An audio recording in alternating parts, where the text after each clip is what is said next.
우리에게는 일의 소용돌이, 책임감, 그리고 얽히고 설킨 인간관계에 휘말리는 듯한 날들이 있습니다.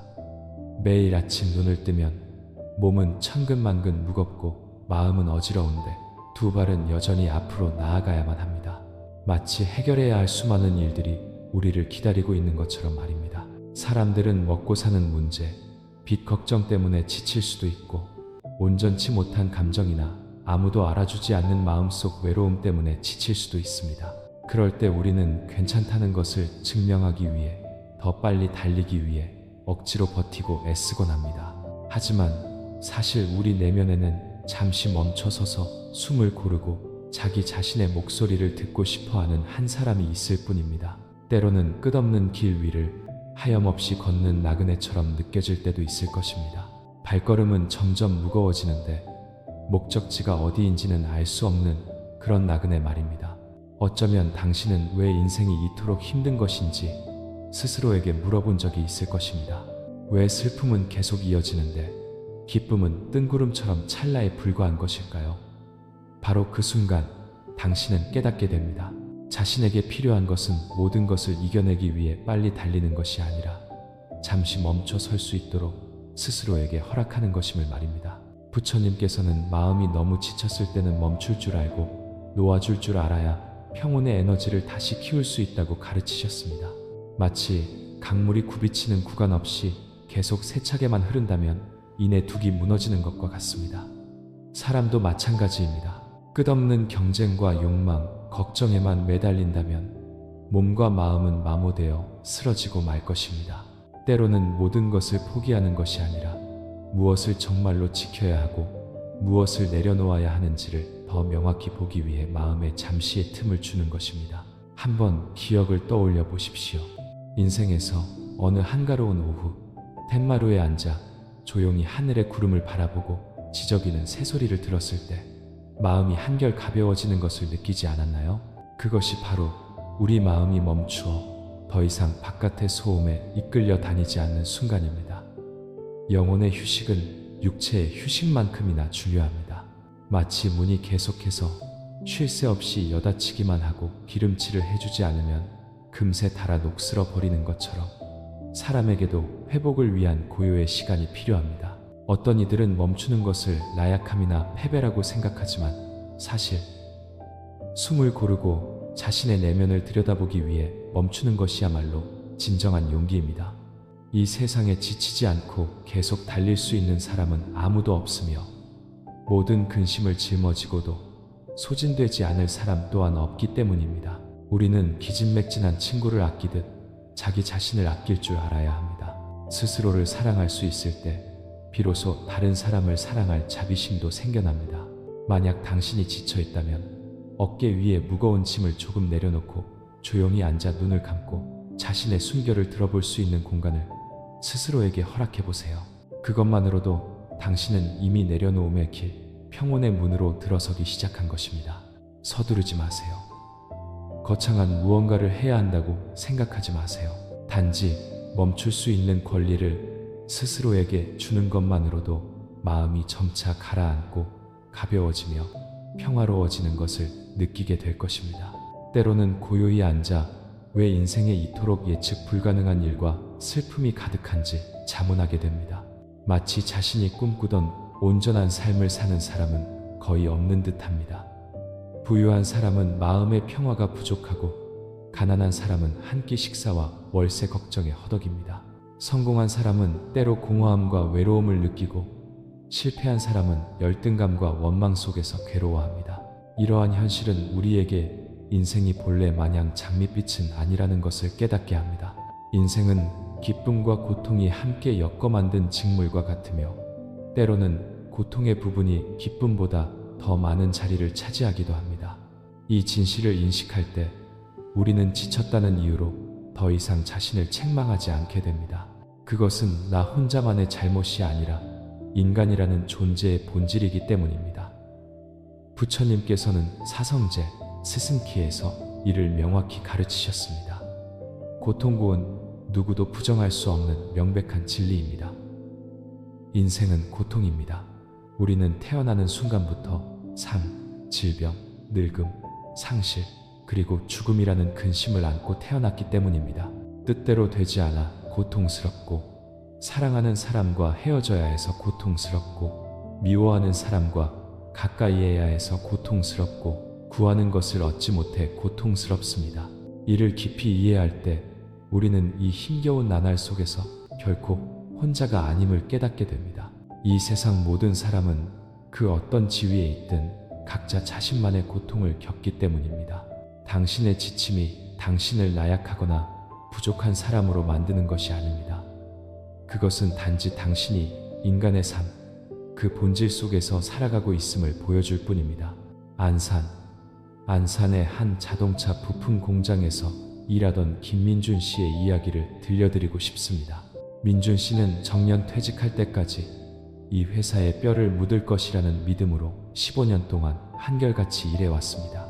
그는 성실하고 검소했으며 오직 자식들이 제대로 교육받고 아내와 평온한 삶을 누리는 것만을 바랐습니다. 그러나 시련은 예고 없이 찾아왔습니다. 그가 일하던 회사가 부도가 나면서 그를 포함한 수백 명의 노동자들이 일자리를 잃었습니다.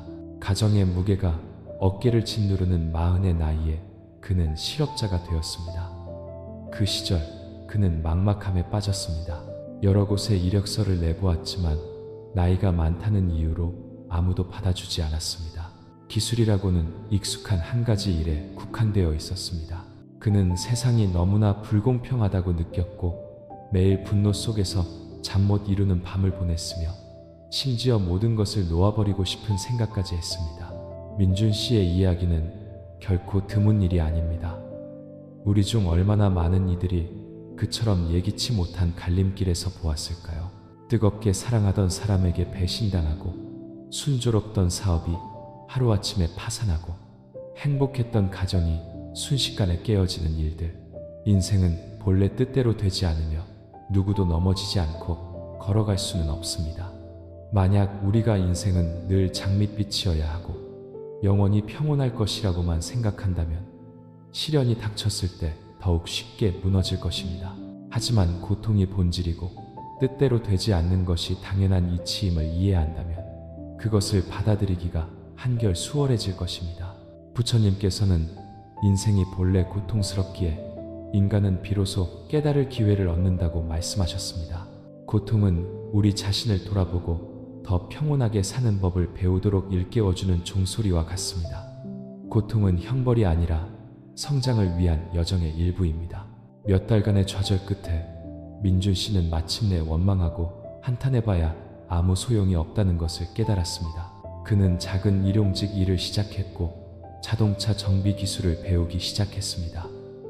삶은 예전처럼 안정적이지 않았지만 그의 마음은 한결 가벼워졌습니다.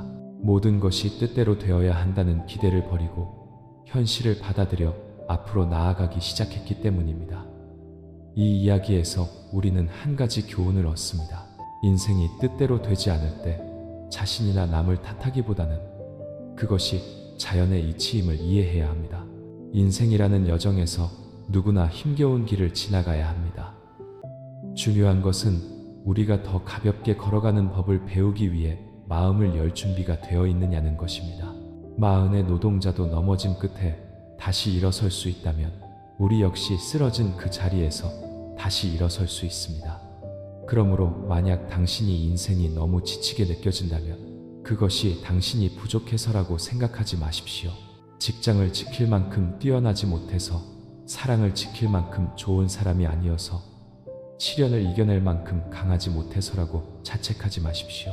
지침은 그저 당신이 고통과 불완전함으로 가득한 세상에 살고 있다는 것을 일깨워주는 몸과 마음의 소리일 뿐입니다.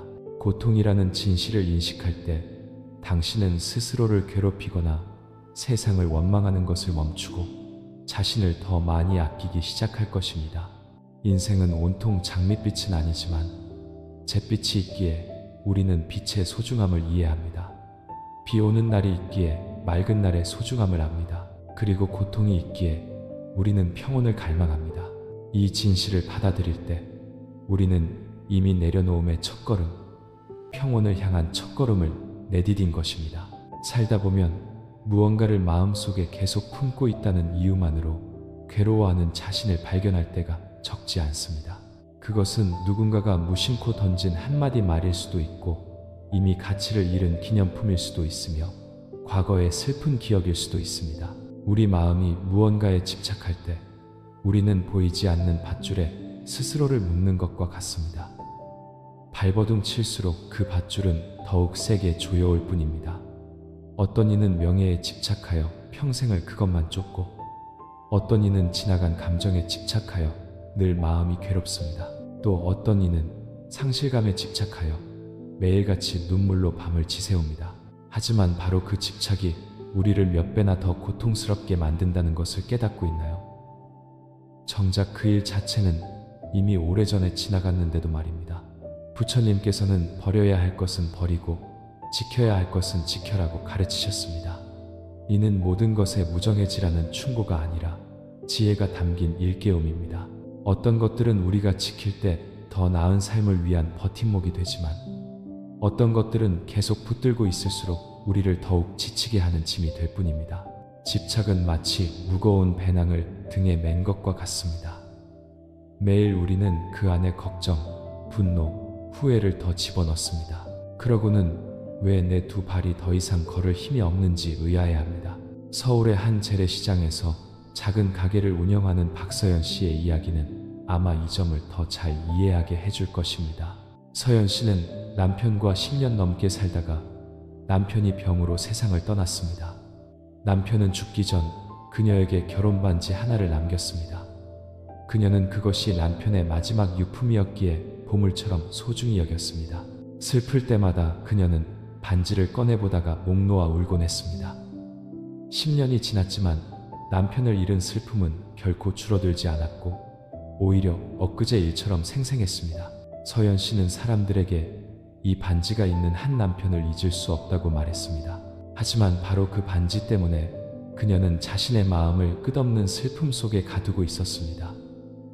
어느 날 절에 예불을 드리러 갔다가 주지 스님의 법문을 듣게 되었습니다.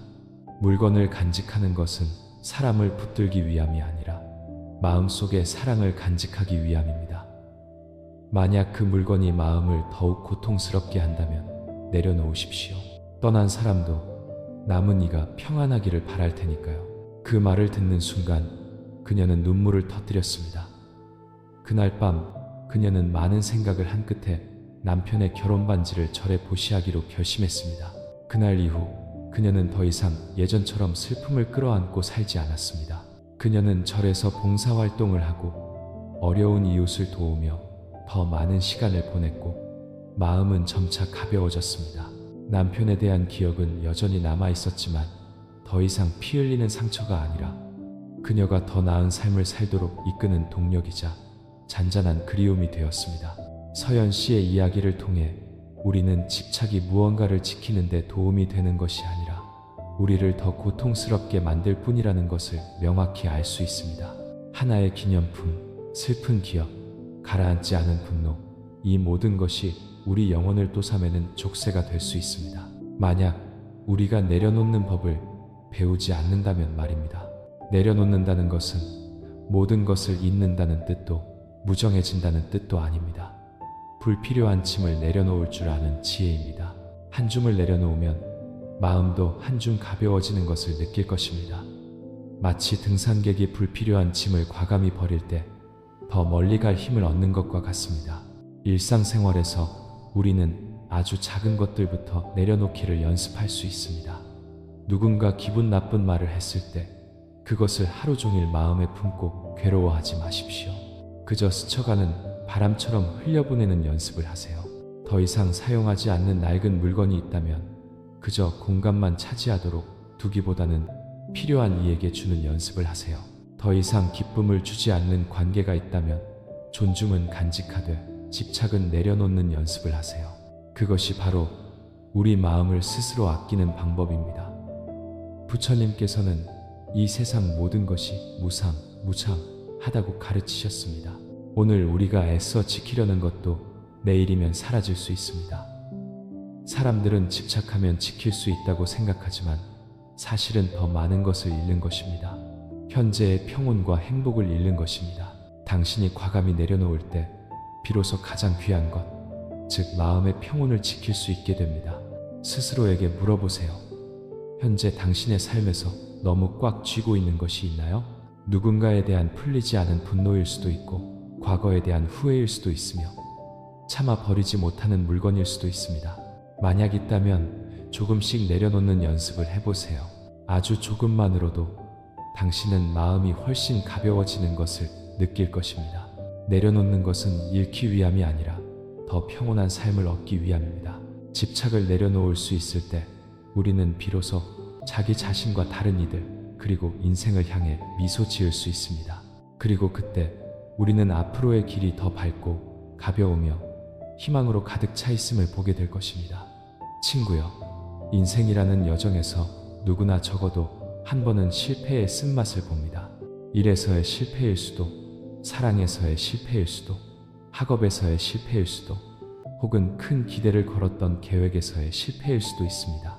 실패는 마치 예고 없이 쏟아지는 소나기와 같아서 우리가 예상치 못한 순간에 찾아와 수많은 희망을 휩쓸어가고 우리에게는 허탈감, 불신, 그리고 좌절감만을 남깁니다.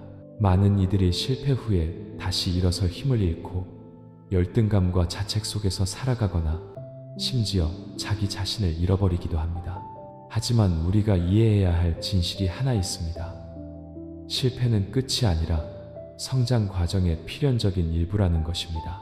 불교의 가르침에서 부처님께서는 인생은 본래 무상무常하여 우리의 뜻대로 영원히 존재하는 것은 아무것도 없다고 설파하셨습니다.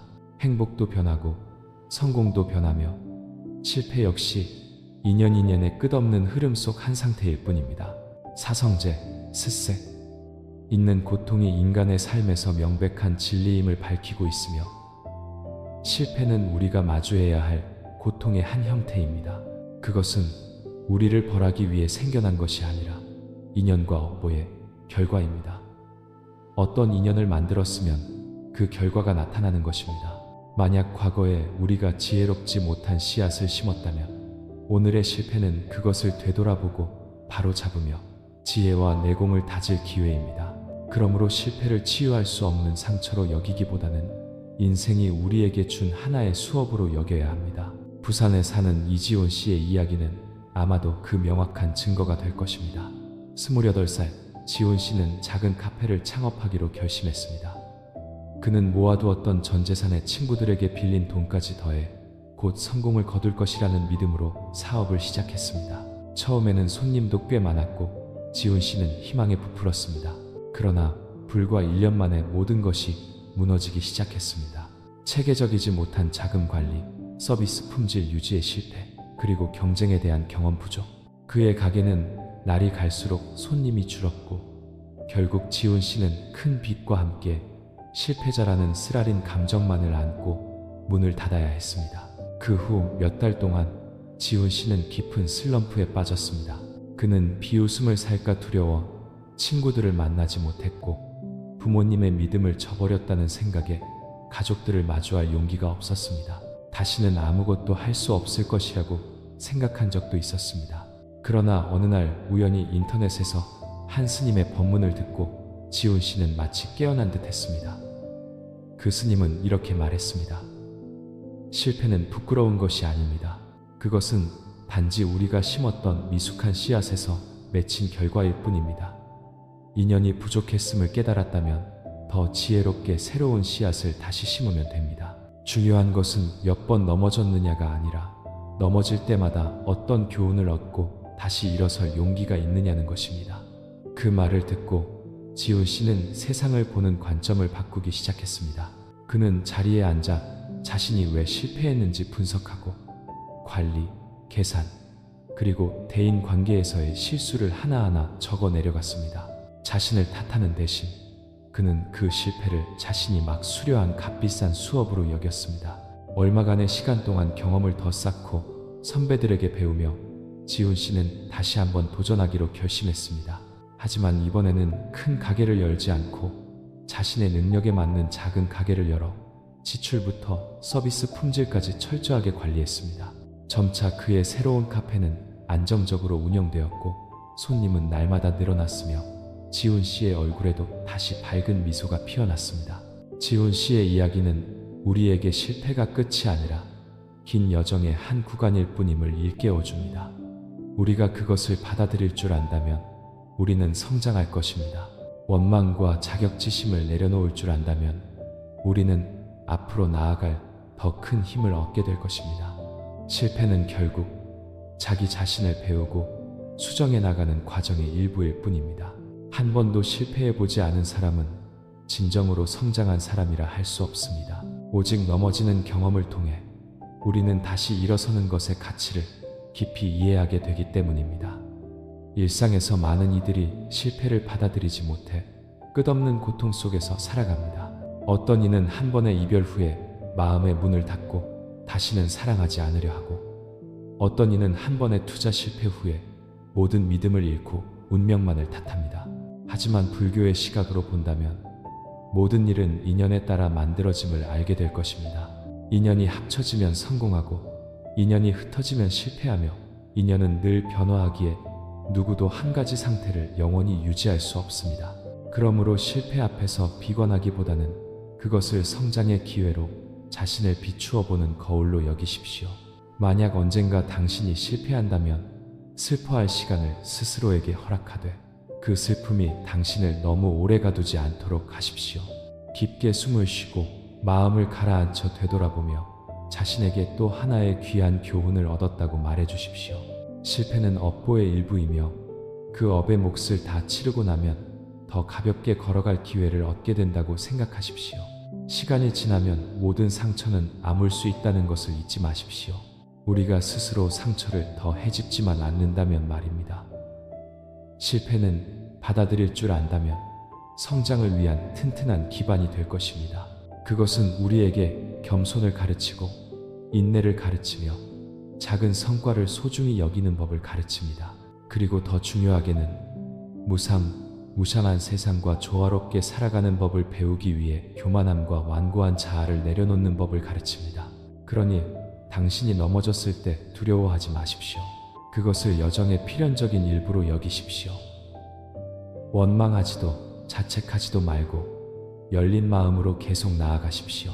오직 실패를 받아들일 용기가 있는 자만이 진정으로 성공에 이를 만큼 성장할 수 있기 때문입니다. 혹시 아시나요?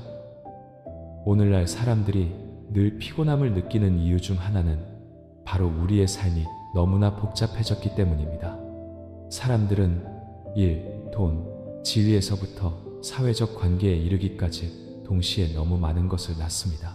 우리는 더 많이 가질수록 더 행복하고 더 많이 소유할수록 더 안전할 것이라고 생각합니다.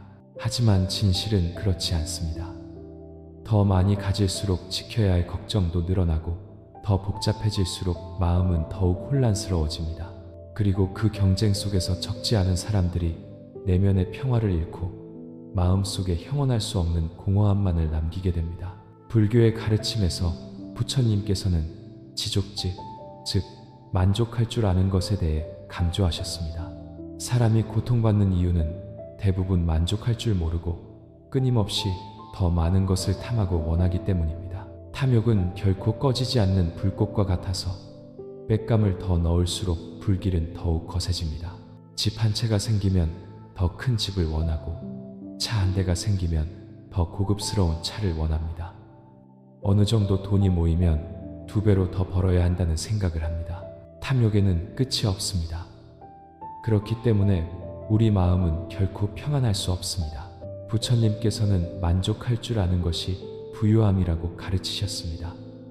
즉, 자신이 가진 것에 만족하는 사람이 이 세상에서 가장 부유한 사람이라는 뜻입니다. 전라도의 시골 출신인 최경식 어르신의 이야기가 생각납니다. 그분의 인생은 복잡함과 단순함의 모든 단계를 거쳐온 삶이었습니다. 젊었을 때 최 어르신은 사업 수완이 매우 좋았습니다. 가난한 농부에서 시작해 작은 공장 사장이 되었고 돈을 모아 큰 집을 짓고 좋은 차를 사며 온갖 편의시설을 갖추었습니다. 이웃들은 모두 그를 부러워하며 성공의 본보기로 여겼습니다. 하지만 아이러니하게도 재산이 많아질수록 최 어르신은 잠을 이루지 못했습니다. 밤에는 도둑이 들까 걱정하고 자식들이 엇나갈까 걱정하고 친구들이 자신을 이용할까 걱정했습니다. 그의 마음은 단 한순간도 편안하지 않았고 늘 무거운 생각에 짓눌려 있었습니다. 재물이 있어도 마음이 편치 않으니 그 재물은 오히려 짐이 되었습니다. 어느 날 죽을 고비를 넘길 만큼 큰 병을 앓고 난 후 최 어르신은 자신의 인생을 되돌아보게 되었습니다. 그는 수십 년간 힘들게 모은 재산에도 불구하고 진정으로 기뻤던 순간이 거의 없었다는 것을 깨달았습니다. 기쁨은 왔다가 금세 사라졌지만 걱정은 늘 껌딱지처럼 따라다녔습니다. 그 후 그는 재산을 일부 처분하여 자식들에게 나누어 주고 고향의 작은 집으로 돌아가 살기로 결심했습니다. 그곳에서 그는 채소를 기르고 닭을 키우며 시골의 평온한 리듬에 맞춰 살았습니다. 매일 아침 새소리에 잠을 깨고 오후에는 텃밭에 물을 주며 저녁에는 경전을 읽었습니다. 그는 마음이 이상하리만큼 평온해지는 것을 느꼈습니다. 더 이상 고급차도 높은 집도 없었지만 그는 수년 동안 잃어버렸던 단잠을 되찾았습니다. 최 어르신의 이야기는 우리에게 깊은 교훈을 줍니다. 삶이 복잡할수록 고통스럽고 삶을 단순화할 줄 알 때 우리 영혼은 더 넓어지고 가벼워진다는 것입니다. 불교 철학에서 이는 물질과 명예에 대한 집착을 내려놓는 것을 의미합니다. 사람이 고통받는 것은 부족해서가 아니라 끝없는 탐욕 때문입니다. 사실 평온 속에서 먹는 소박한 한 끼 식사가 마음이 불안한 수천 번의 화려한 만찬보다 귀합니다. 웃음소리가 가득한 작은 집이 외로움으로 가득한 으리으리한 저택보다 행복합니다.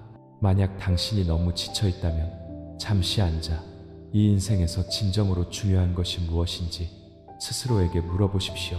아무리 많은 돈도 결국엔 다 쓰게 되고 아무리 높은 집도 결국엔 사는 공간일 뿐입니다.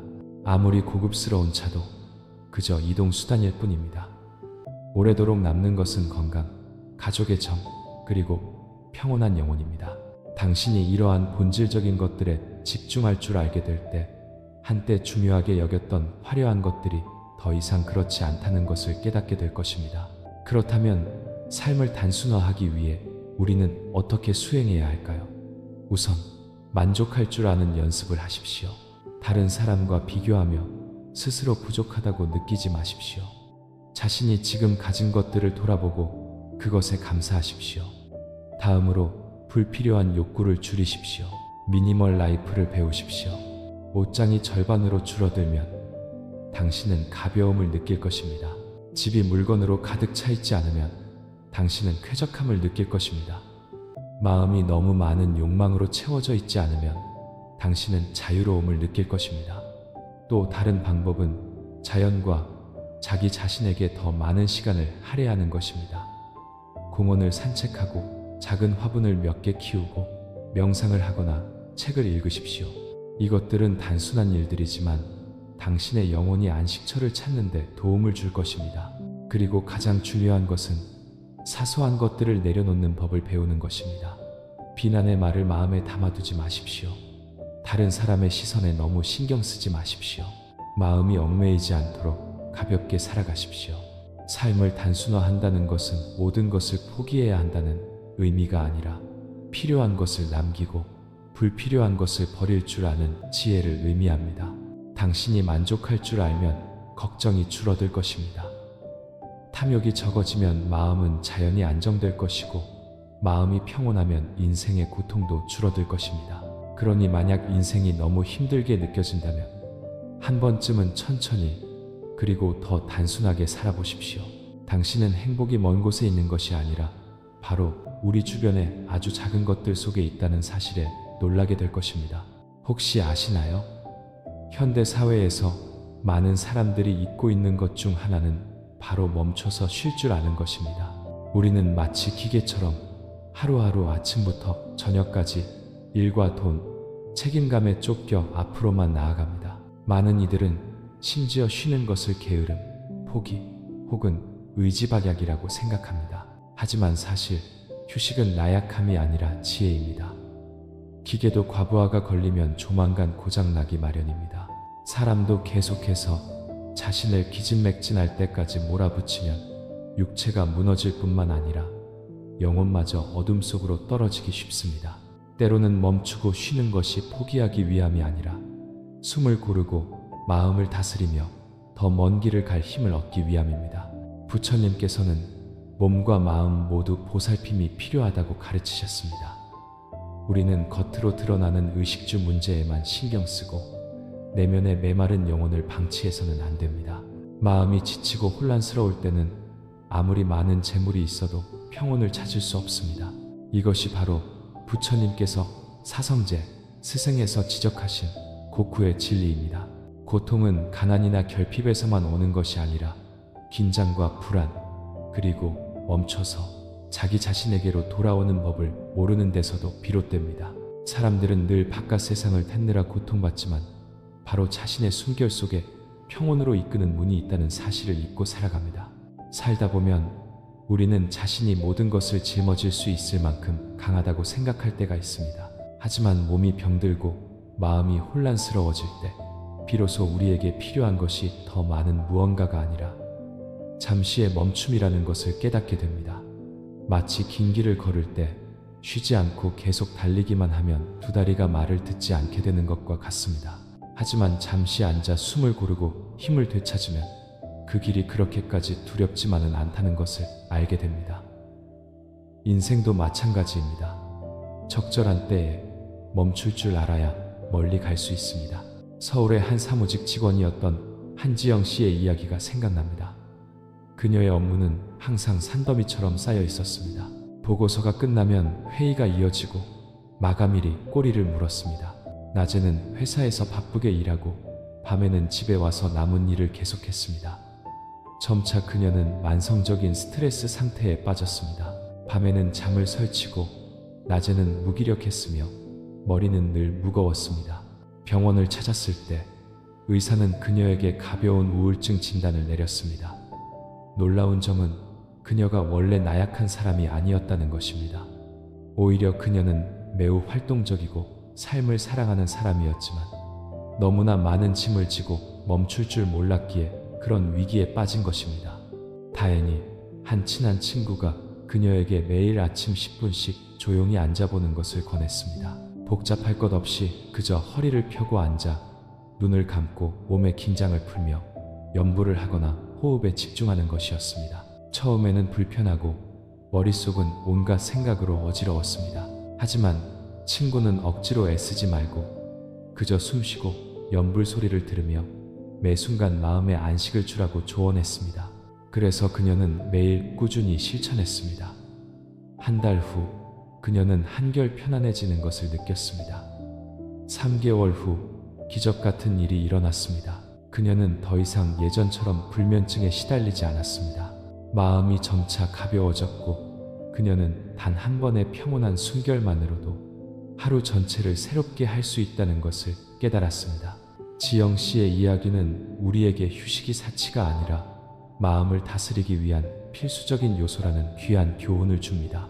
불교에는 호흡을 통한 마음 챙김, 마인드풀니스이라는 수행법이 있습니다. 우리가 들이쉬고 내쉬는 숨결 하나하나에 집중할 때 우리 마음은 더 이상 과거에 방황하거나 미래를 딛지 않습니다. 우리는 생명이 존재하는 바로 이 현재의 순간으로 온전히 돌아옵니다. 단 그 한순간만으로도 우리는 평온을 만날 수 있습니다. 이것 또한 내려놓음의 한 방법입니다. 불필요한 걱정을 내려놓고 마음이 쉴 수 있도록 하는 것입니다. 만약 당신이 지쳐 있다면 한 번쯤 멈춰보세요. 먼 곳을 찾을 필요도 긴 휴가를 낼 필요도 없습니다. 때로는 익숙한 방에 몇 분간 조용히 앉아 스마트폰을 내려놓고 눈을 감고 숨쉬는 것만으로도 당신은 내면에서 새로운 에너지가 솟아나는 것을 느낄 것입니다. 그 작아 보이는 순간들을 결코 가볍게 여기지 마세요. 바로 그 순간들이 당신이 기나긴 압박의 나날을 이겨낼 수 있는 기반이 되어주기 때문입니다. 그리고 휴식이 게으름이 아니라는 사실을 잊지 마세요.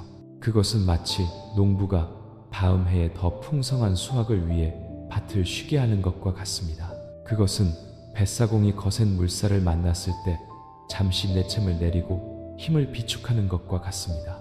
쉴 줄 모르면 조만간 배는 침몰할 것이고 멈출 줄 모르면 두 다리는 부러질 것입니다.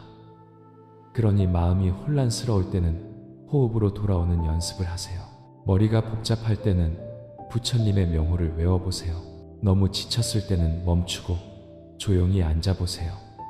뒤처질까 두려워하지 마세요. 사실 이 세상에서 누구도 똑같은 직선 도로를 달리지 않습니다. 모두 각자의 여정이 있고 중요한 것은 그 여정에서 평온을 지키는 것입니다.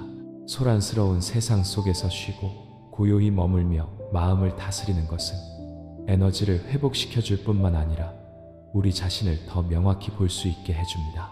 때로는 고요함 속에서 비로소 무엇이 진정으로 필요한지, 무엇을 내려놓고 무엇을 지켜야 하는지를 깨닫게 됩니다. 바로 그 깊은 침묵의 순간에 지혜가 싹트고 우리는 더 굳건하게 앞으로 나아갈 수 있게 됩니다.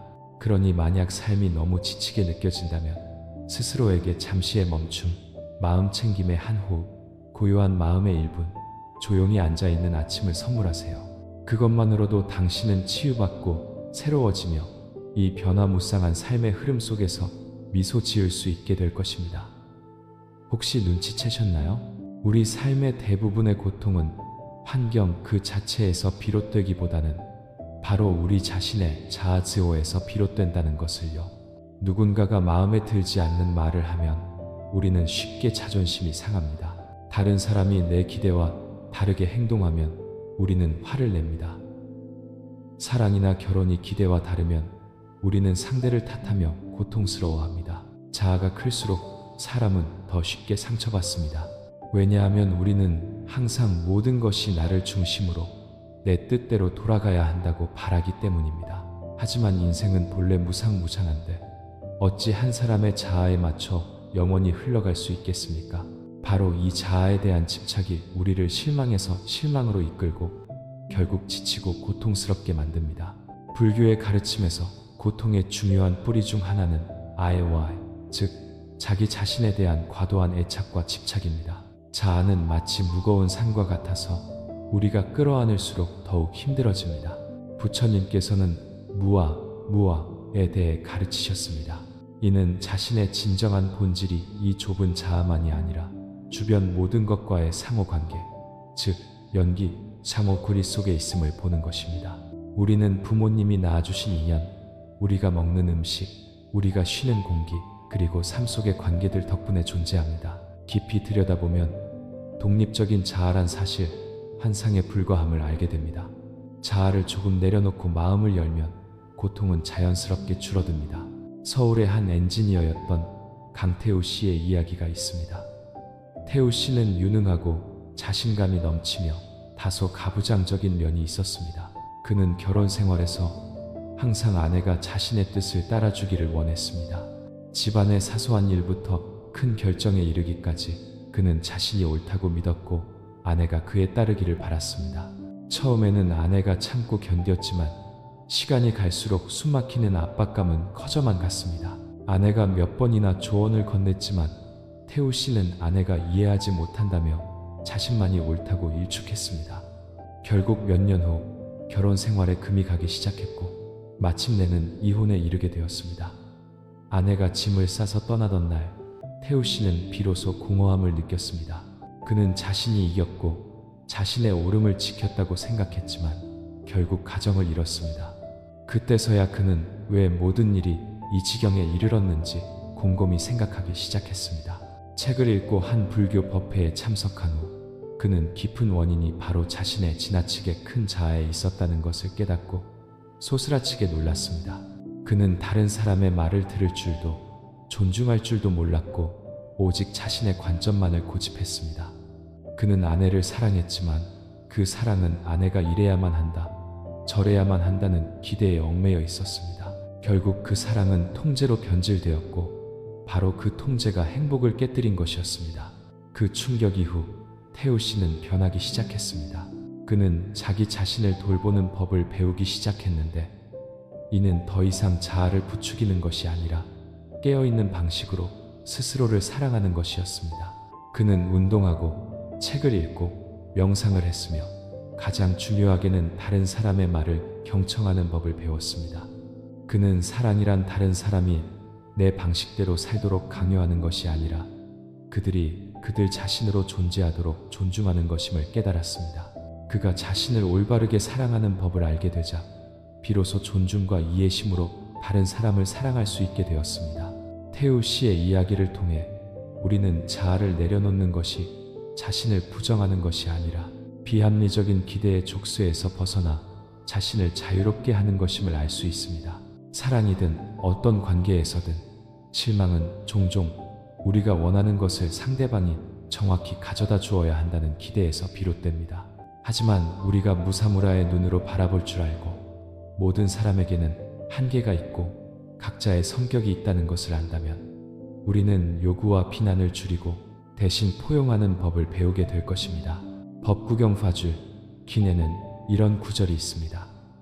만명의 군사를 이기는 것보다 자기 자신을 이기는 것이 더 훌륭하다.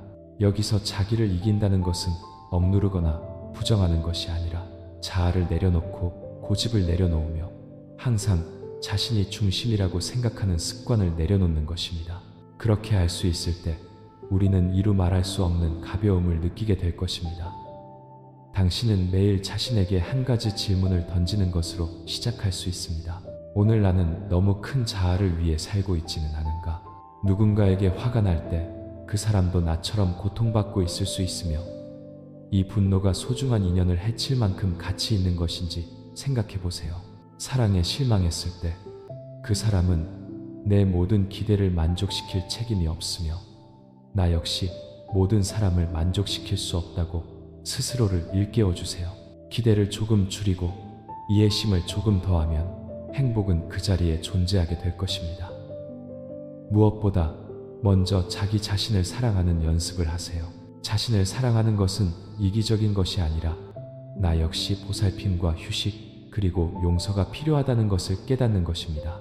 당신이 사랑으로 자신을 감싸 안을 줄 알 때 더 이상 다른 사람에게서 너무 많은 것을 기대하지 않게 될 것입니다.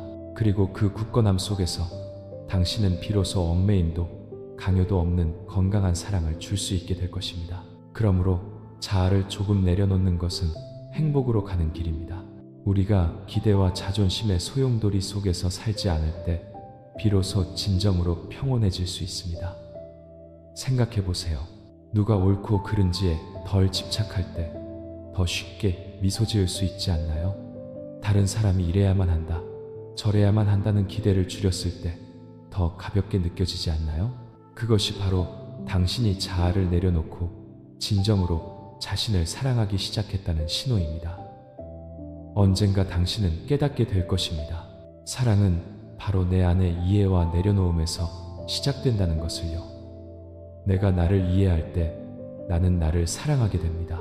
내가 나를 사랑할 때 비로소 다른 사람을 사랑할 만큼 충만해집니다. 그리고 사랑이 더 이상 자아에 얽매이지 않을 때 그것은 진정한 사랑이 됩니다. 친구여, 우리 중 누구라도 한 번쯤은 편안하고 안락하며 행복으로 가득한 삶을 살고 싶다는 감정을 느껴보았을 것입니다. 하지만 어려움과 시련에 부딪혔을 때 많은 이들은 인생이 왜 이리 불공평하고 고된지 원망하곤 합니다. 사실 깊이 들여다보면 우리는 단순한 진실 하나를 발견하게 됩니다. 오래 지속되는 행복을 얻기 위해서는 고통을 거쳐가는 것을 받아들여야 한다는 것입니다. 옛 어른들은 평생 편안하려면 한동안의 고생은 감수해야 한다고 말씀하셨습니다. 그 고통은 우리를 파괴하기 위한 것이 아니라 우리를 단련하고 더 굳건한 사람으로 빚어내어 진정한 기쁨을 지킬 수 있는 기반을 마련해주기 위함입니다. 불교의 가르침에서 인과 인고의 원리는 매우 명확하게 언급됩니다. 어떤 씨앗을 심었으면 그 열매를 거두게 됩니다. 만약 우리가 성실함, 인내, 그리고 어려움을 감수하는 인일 심는다면 그 과는 성공, 평안, 그리고 자유가 될 것입니다. 만약 우리가 고생은 피하면서 편안함만을 바란다면 허탈한 외에는 아무것도 거두기 어려울 것입니다. 부처님께서도 사성제 스승에서 인생은 본래 고통구이 있으며 고통은 피할 수 없는 진리이지만 바로 그 고통이 해탈의 길을 찾는 열쇠가 된다고 지적하셨습니다. 고통을 바라보는 것은 슬퍼하기 위함이 아니라 인생의 진정한 본질을 보고 깨어있는 마음으로 그것을 헤쳐나가는 법을 배우기 위함입니다. 아주 평범하지만 누구라도 들으면 자신의 모습을 발견할 수 있는 이야기가 있습니다.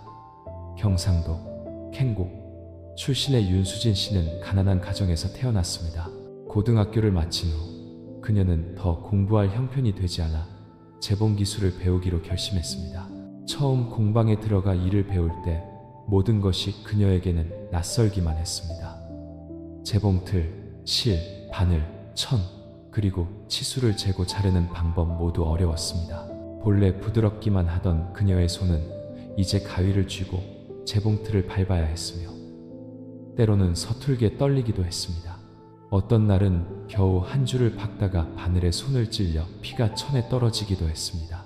여러 번 천을 잘못 잘라 못 쓰게 되어 선배 기술자에게 혼나 울음을 터뜨리기도 했습니다. 한때는 모든 것을 포기하고 차라리 고향에 돌아가 농사나 짓는 게 속 편하겠다고 생각한 적도 있었습니다. 하지만 손에 기술이 있어야 가난을 벗어날 수 있다는 어머니의 당부를 떠올리며 그녀는 조금만 더 버텨보자고 다짐했습니다. 그렇게 하루하루 그녀는 인내심을 갖고 재봉틀 앞에 앉아 한 땀 한 땀이 더 고다지도록 페달 소리에 귀를 기울였습니다. 그녀는 흉터로 가득한 손을 받아들였고 땀과 섞인 눈물을 받아들였으며 점차 그녀가 만든 옷들은 더 완성도 있고 아름다워졌습니다. 몇 년 후 그녀는 기술에 능숙해졌고 작은 가게를 열어 단골 손님도 생기고 안정적인 수입도 얻게 되었습니다. 지나온 길을 돌아보며 그녀는 바로 그 힘들었던 날들이 오늘의 성공을 만들었다는 것을 깨달았습니다. 만약 수진 씨가 일시적인 편안함을 선택하여 기술 배우는 것을 중도에 포기하고 더 쉬운 길을 찾았다면 아마 지금의 견고한 행복을 얻지 못했을 것입니다. 그녀의 이야기는 인과 법칙의 명확한 증거입니다. 한 시기의 고통이 바로 인연이 되고 그 후의 편안함과 평온이 과거가 되는 것입니다. 우리 각자의 삶도 마찬가지입니다. 실패를 겪지 않고 성공한 사람은 없으며 진정한 고통을 겪지 않고 진정으로 행복한 사람은 없습니다. 금메달을 딴 운동선수들은 얼마나 많은 고된 훈련을 거치고 얼마나 많은 땀과 눈물을 흘렸을까요? 학업이나 직장에서 성취를 이룬 사람들도 수많은 밤을 새웠고 불안해했으며 포기하고 싶을 만큼 스트레스를 받았습니다. 하지만 그들은 고통을 필연적인 일부로 받아들였기에 그 길을 통과할 수 있었습니다. 그리고 바로 그 덕분에 그들이 마침내 얻은 행복은 진정으로 달콤합니다. 불교 경전에는 아주 좋은 비유가 있습니다. 연꽃은 진흙 속에서 피어납니다. 진흙이 없으면 연꽃도 없습니다. 고통이 바로 진흙이고 행복이 바로 연꽃입니다. 만약 우리가 고통을 거부한다면 우리 인생에서 연꽃을 피울 기회마저 무심코 거절하는 셈입니다. 그러니 원망하기보다는 고통을 스승으로 여기는 연습을 합시다. 그 스승은 엄격하지만 우리에게 가장 귀한 교훈을 가르쳐 줍니다.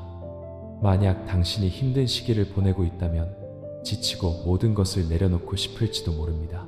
하지만 바로 그 어려움이 당신을 단련시키고 있음을 기억하십시오. 모든 상처와 실패는 하나의 교훈입니다. 그리고 당신이 그 길을 통과하고 나면 그 무엇도 빼앗을 수 없는 내면의 힘을 갖게 될 것입니다. 우리는 종종 행복이 빨리 오기를 바라지만 행복은 가꾸어져야 하며 고통을 감수하는 것이 바로 그 가꾸는 과정의 일부라는 것을 깨닫는 데는 시간이 걸립니다. 여기서의 실천적 조언은 고통 속으로 무작정 뛰어들라는 것이 아니라 깨어있는 마음으로 그것을 받아들이고 헤쳐나가는 법을 배우라는 것입니다. 어려움을 만났을 때 이것은 내가 지금 심고 있는 인이며 내가 배울 수 있는 기회다라고 스스로에게 말해 주십시오. 피하거나 원망하지 말고 천천히 걸으며 깊게 숨쉬고 그 도전을 향해 마음을 여십시오. 그렇게 할 때 당신은 고통이 더 이상 예전처럼 무겁지 않고 성장을 위한 자양분이 된다는 것을 알게 될 것입니다.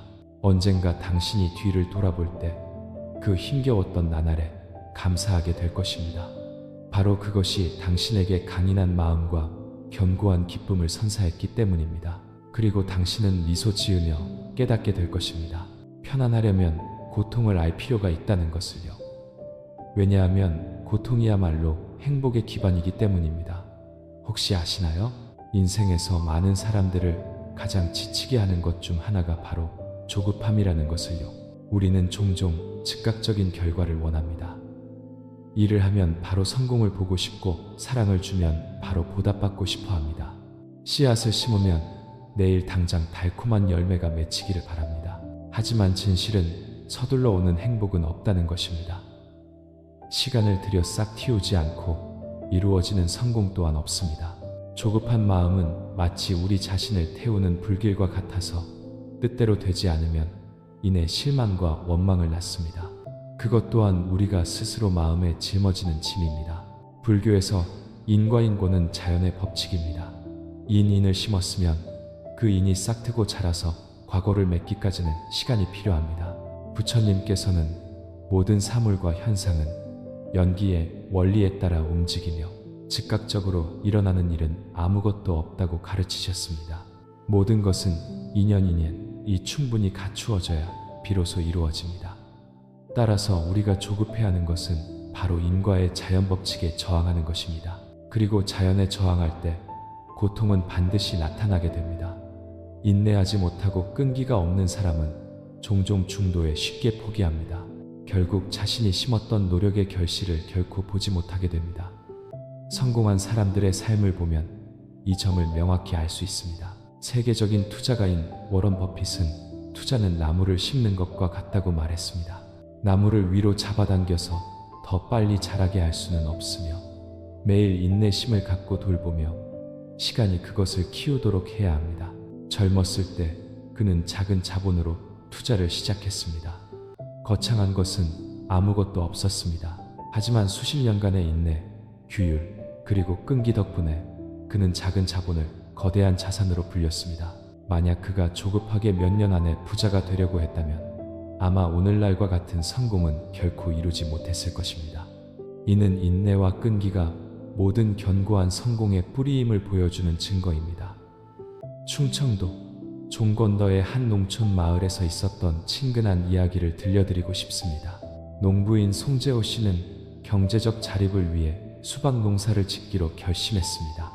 첫 해에 그는 의욕적으로 일했지만 경험 부족으로 수박 넝쿨에 병충해가 돌아 농사를 망쳤습니다. 많은 이웃들은 그 모습을 보고 포기하고 안전한 벼농사로 돌아갔습니다. 하지만 재호 씨는 좌절하지 않았습니다. 그는 선배들에게 기술을 배우러 다니고 토양 개량법과 작물 관리법을 연구했습니다.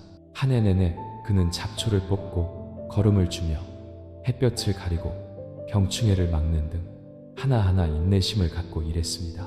그리고 이듬해 그의 수박밭은 대풍년을 이루었고 달고 모양 좋은 수박은 높은 가격에 팔렸습니다. 그 끈기 덕분에 그의 가정은 점차 넉넉해졌고 자식들도 제대로 교육받을 수 있게 되었습니다. 만약 재호 씨도 첫 실패 후에 포기했다면 아마 평생 가난에서 벗어나지 못했을 것입니다. 하지만 인내와 끈기 덕분에 그는 실패를 교훈으로 고통을 행복으로 바꾸었습니다. 그의 이야기는 인과 법칙에 대한 생생한 법문과도 같습니다. 씨앗을 심었을 때 내일 당장 열매를 기대해서는 안 됩니다. 시간이 필요하고 보살핌이 필요합니다. 인생도 마찬가지입니다. 모든 오래 지속되는 성과는 인내로부터 길러집니다. 현대 사회에서 우리는 더욱 쉽게 인내심을 잃습니다. 인터넷은 너무 빠르고 기술은 사람들을 즉각적인 것에 익숙하게 만듭니다. 몇 초 만에 음식을 주문할 수 있고 몇 번의 클릭만으로 지구 반대편 사람과 대화할 수 있습니다. 하지만 그 신속함은 많은 이들이 행복과 성공 역시 즉시 와야 한다고 착각하게 만들고 뜻대로 되지 않을 때 실망하게 만듭니다. 사실 견고한 행복은 결코 순식간에 오지 않습니다. 그것은 노력으로 싹을 틔워야 하고 역경 앞에서의 인내가 필요하며 작은 일 하나하나에서의 끈기가 필요합니다. 불교에서 인요는 가장 고귀한 덕목 중 하나로 여겨집니다. 인내란 단순히 참는 것이 아니라 깨어있는 마음으로 받아들이는 것입니다. 역경을 만났을 때 원망하기보다는 차분함과 끈기를 갖고 그 본질을 깊이 들여다보는 법을 배웁니다. 역경은 마치 소나기와 같습니다. 도망치려 하고 걱정할수록 더욱 지치게 됩니다. 하지만 우리가 인내할 줄 알고 비가 자연의 일부임을 받아들인다면 비는 곧 그치고 하늘은 다시 맑아질 것입니다. 인내는 우리를 약하게 만드는 것이 아니라 오히려 폭풍 우 뒤에 굳건히 서 있는 대나무처럼 우리를 더 강하게 만듭니다. 인내와 끈기를 기르는 연습은 일상 속 작은 일들부터 시작할 수 있습니다. 예를 들어 어떤 일을 할 때 서둘러 끝내려고 하기보다는 한 단계 한 단계 온전히 집중해서 해보는 연습을 하세요. 다른 사람을 대할 때 조급하게 화내기보다는 깊게 숨을 한번 들이쉬어 더 부드럽게 말하는 연습을 하세요. 실패를 만났을 때 포기하기보다는 그것을 끈기 있게 계속 나아갈 교훈으로 여기세요. 한 방울 한 방울의 인내가 모여 큰 힘이 되듯 조금씩 쌓인 인내는 강을 이룰 것입니다. 달콤한 열매는 시간이 필요하다는 것을 기억하세요. 견고한 행복으로 가는 지름길은 없습니다. 우리가 인내하고 끈기를 가질 줄 알 때 우리가 지나가는 매일은 내일을 위한 씨앗을 심는 한 걸음이 될 것입니다. 그리고 언젠가 꽃이 피고 열매가 익을 때 우리는 행복하게 미소 지을 것입니다. 이 모든 것이 바로 우리 자신의 굳건한 마음에서 비롯되었음을 알기 때문입니다. 인내와 끈기는 또한 우리 마음이 안식처를 찾는 법을 배우는 방법이기도 합니다. 더 이상 조급해하지 않고 얻고 잃음, 성공과 실패 앞에서 흔들리지 않게 됩니다. 그리고 그때 우리는 행복이 마지막에 달콤한 열매에만 있는 것이 아니라 인내하며 지나온 세월의 한 걸음, 한 걸음 속에 있음을 이해하게 될 것입니다. 아마도 최근 몇 년간 누구나 가장 쉽게 공감할 수 있는 고통은 바로 전염병이었을 것입니다. 보이지 않는 바람 한 줄기가 지나갔을 뿐인데 수많은 인생과 가정이 뒤바뀌었습니다.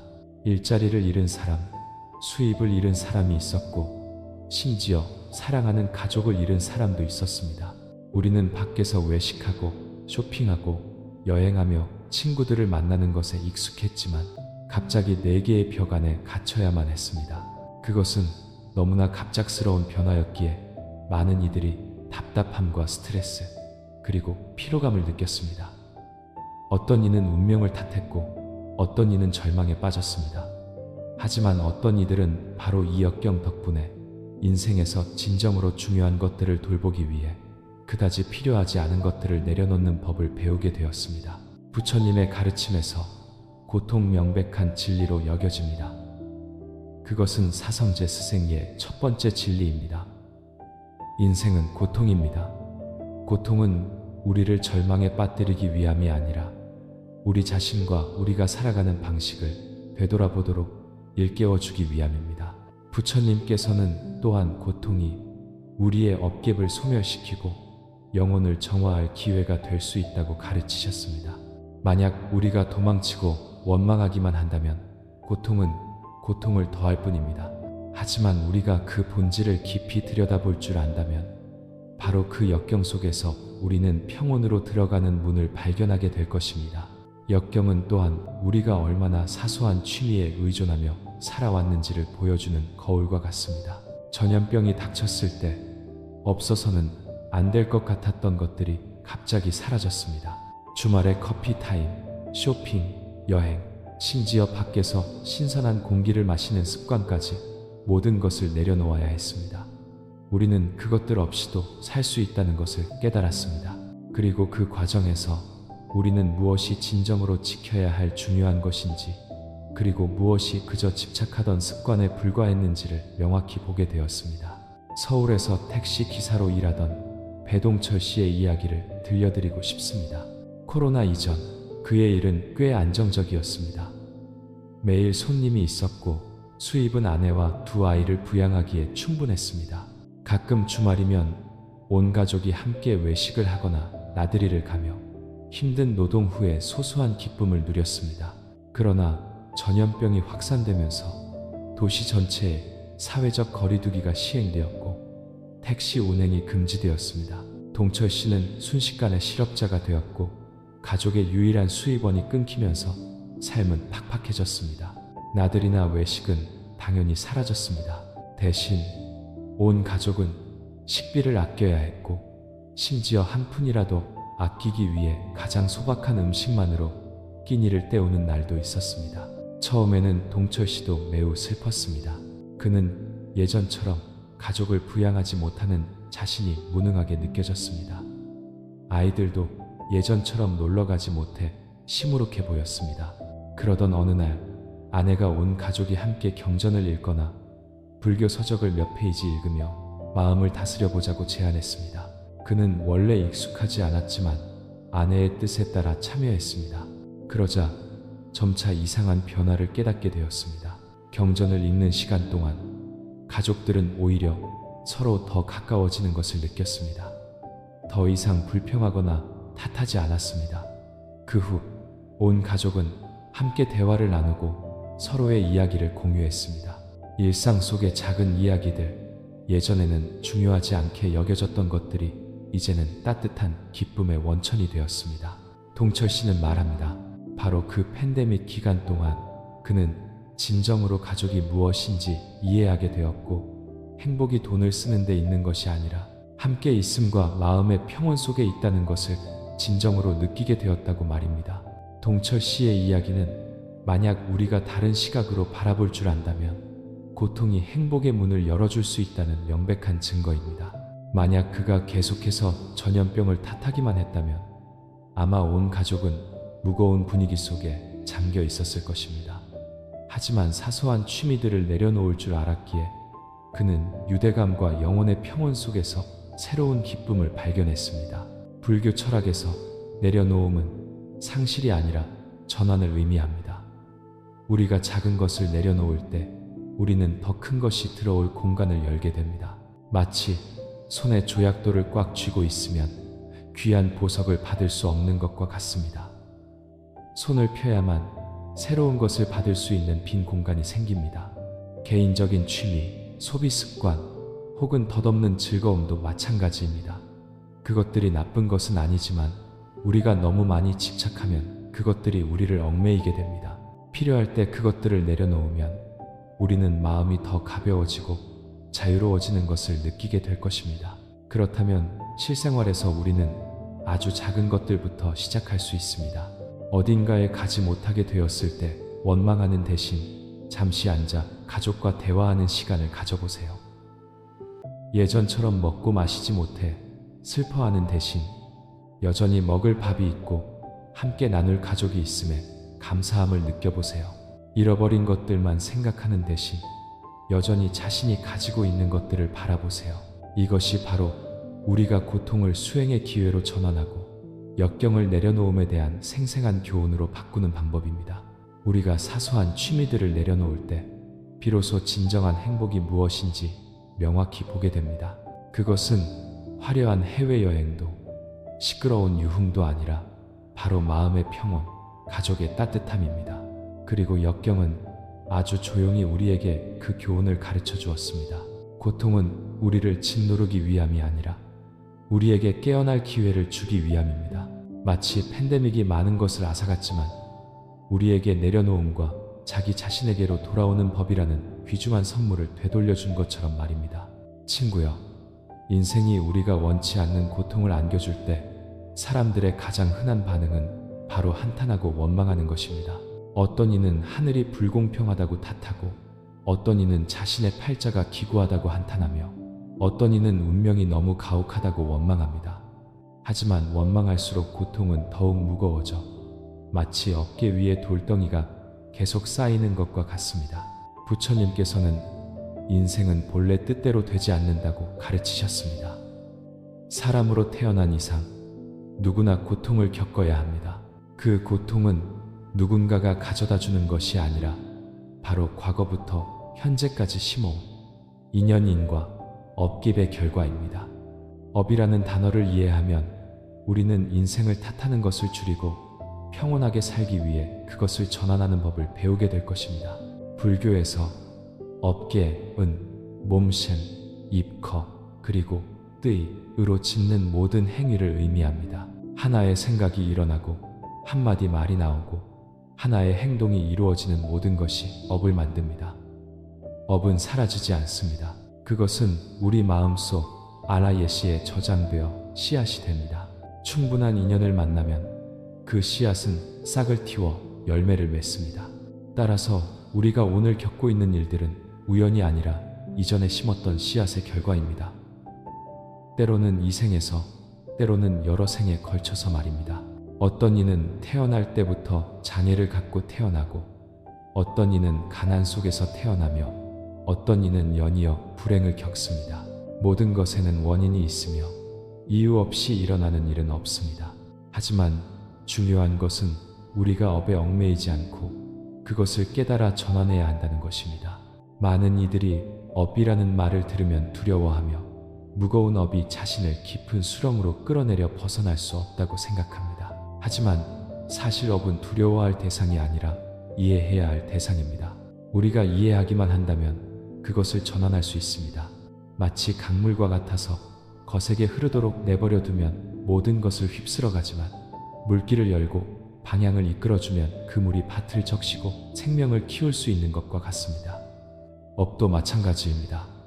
만약 우리가 포기하고 신세 한탄만 하며 업의 흐름에 끌려다니면 고통만 더해질 뿐입니다. 하지만 수행과 선한 마음, 자비심으로 그것을 전환할 줄 안다면 바로 그 업의 흐름이 깨달음을 위한 자양분이 될 수 있습니다.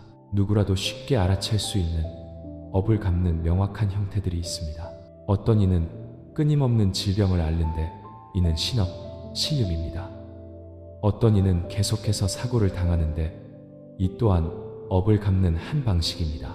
어떤 이는 평생 어긋나는 사랑을 하고 온전한 사랑을 이루지 못하며 가정에 풍파가 많은데 이는 애정의 업입니다. 누구도 이를 피할 수는 없습니다. 하지만 우리가 어떻게 마주하느냐가 중요합니다. 어떤 이는 병에 걸리면 포기하고 한탄하며 고통에 고통을 더합니다. 하지만 어떤 이는 바로 그 병고를 통해 깨달음을 얻고 수행으로 돌아와 건강한 삶을 살며 자신과 다른 사람을 더 사랑하게 됩니다. 그 덕분에 병이 당장 낫지 않더라도 마음의 고통은 줄어들고, 때로는 바로 그 평온한 마음 덕분에 몸도 점차 회복되기도 합니다. 경주 캔저에 사시는 55세의 이선희 씨 이야기가 생각납니다. 그녀는 본래 온화한 여성으로 평생 남편과 자식들을 위해 헌신했지만 삶은 그리 넉넉하지 않았습니다. 자식들이 점차 성장하면서 이제 좀 편안해지려나 싶을 때 의사는 그녀에게 유방암 위기라는 진단을 내렸습니다. 처음에는 그녀도 좌절했고 많이 울었으며 신세를 한탄했습니다. 그녀는 왜 평생 남에게 해코지 한 번 안 하고 선하게 살았는데 이런 병에 걸려야 하는지 생각했습니다. 어떤 밤에는 뜬 눈으로 밤을 새우며 천장을 바라보았고, 인생이 너무 불공평하고 무거워 모든 것을 놓고 싶다는 생각까지 했습니다.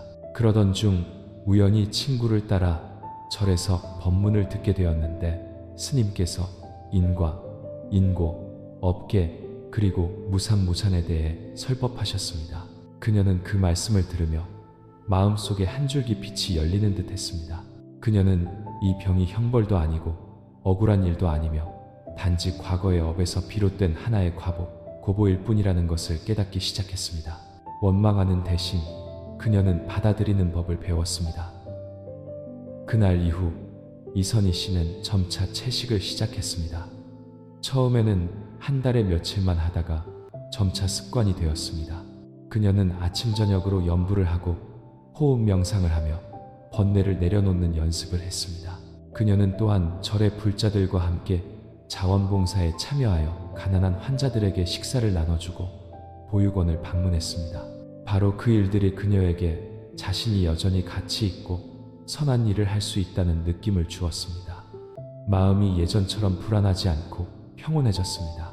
기적적이게도 1년간의 치료와 믿음, 그리고 수행이 결합되자 그녀의 병세는 눈에 띄게 호전되었습니다. 의사는 그녀의 건강이 초기 치료 계획보다 훨씬 빠르게 좋아진 것에 놀라워했습니다. 그녀는 사람들에게 종종 이렇게 말합니다. 암은 저에게 수행하라고, 제 자신을 사랑하고 더 의미 있게 사는 법을 알라고 일깨워주기 위해 찾아왔어요.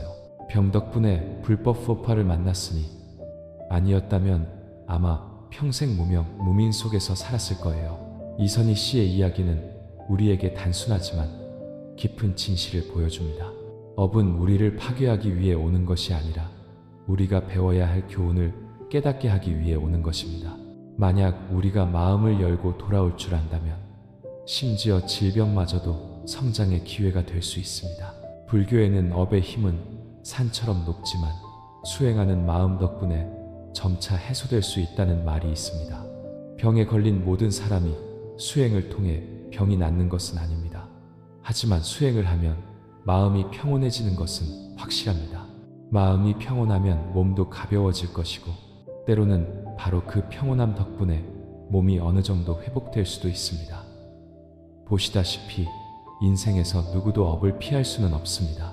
어떤 이는 가난으로 업을 갚고 어떤 이는 사랑 속의 눈물로 업을 갚으며 어떤 이는 외로움으로 업을 갚습니다. 하지만 우리가 그저 앉아서 한탄만 한다면 그것은 돌로 물길을 막아 결국 둑이 터지게 하는 것과 같습니다. 하지만 우리가 받아들이고 전환하는 법을 배운다면 그 흐름은 영혼을 키우는 맑은 물줄기가 될 수 있습니다. 중요한 것은 업이 무겁냐 가볍냐가 아니라 우리가 그것을 직시하고 변화시킬 용기가 있느냐는 것입니다. 일상생활에서 업을 전환하는 수행은 그리 멀리 있지 않습니다. 우선 뜻대로 되지 않는 일을 만났을 때 부정적인 생각을 멈추는 연습을 하세요. 누구를 탓하거나 운명을 탓하는 대신 이것은 어떤 원인의 결과다. 당장 결과를 바꿀 수는 없지만 미래의 고통을 줄이기 위해 새로운 선한 씨앗을 심을 수 있다고 스스로에게 말해 주십시오. 선한 말을 하는 연습을 하세요. 구업고 기은 가장 무거운 업 중 하나이기 때문입니다. 무심코 던진 한마디가 다른 사람에게 상처를 줄 수도 있지만 기쁨을 심어줄 수도 있습니다. 작은 선행을 하는 연습을 하세요. 모든 선한 행동은 내일을 위해 심는 씨앗이기 때문입니다. 그리고 가장 중요한 것은 내려놓는 연습을 하세요. 원망을 내려놓고 지나치게 큰 자아를 내려놓으며 불필요한 탐욕을 내려놓으세요. 내려놓으면 가벼워지고 가벼워져야 평온해집니다. 한 선사신 씨는 업이 찾아오면 손님처럼 맞이하라고 말했습니다. 손님은 왔다가 가기 마련이며 영원히 머무는 사람은 없습니다. 손님을 환대하는 마음으로 맞이하면 손님은 우리를 괴롭히지 않을 것입니다. 업도 마찬가지입니다. 그것은 왔다가 갑니다. 문제는 우리가 어떤 마음으로 그것을 대하느냐입니다. 두려움과 한탄으로 맞이하면 고통만 보일 것입니다. 하지만 평온함과 믿음으로 맞이하면 그것은 훨씬 가볍게 지나갈 것입니다. 친구여, 업은 불변의 운명이 아니라 단지 하나의 흐름일 뿐임을 기억하세요. 그리고 그 흐름은 우리가 조절할 줄 안다면 얼마든지 방향을 바꿀 수 있습니다. 오늘 우리가 하나의 선한 마음을 일으키고 좋은 말을 하고 선한 일을 하는 모든 것이 우리 업의 흐름에 새로운 페이지를 쓰는 것입니다. 이를 이해할 때 우리는 더 이상 원망하거나 신세한탄을 하지 않고 그저 더 나은 삶을 살기 위해 노력할 것입니다. 그리고 매 숨결, 매일이 지나가는 동안 우리는 우리 자신의 업을 전환하고 있는 것입니다. 그러니 업을 족쇄로 보지 말고 교훈으로 바라보세요.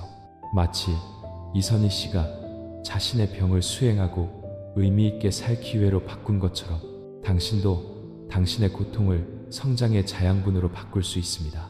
우리가 더 이상 탓하지 않고 이해하며 전환할 줄 알 때 인생은 훨씬 가벼워질 것입니다. 결국 업은 적이 아니라 평온을 찾아가는 여정에서 조용히 우리를 일깨워주는 스승이기 때문입니다. 아마도 인생에서 우리 모두는 자신이 한 일의 결과 때문에 지치는 감정을 겪어본 적이 있을 것입니다. 어떤 이는 왜 나에게는 항상 문제가 생길까? 왜 내 인생은 이렇게 순탄치 않을까? 라고 한탄합니다. 하지만 잠시 멈춰서 성찰해보면 대부분의 그러한 일들이 외부에서 덮쳐온 것이 아니라 바로 우리가 심었던 업계, 즉 과거의 습관, 행동, 생각, 그리고 말에서 비롯되었음을 깨닫게 될 것입니다.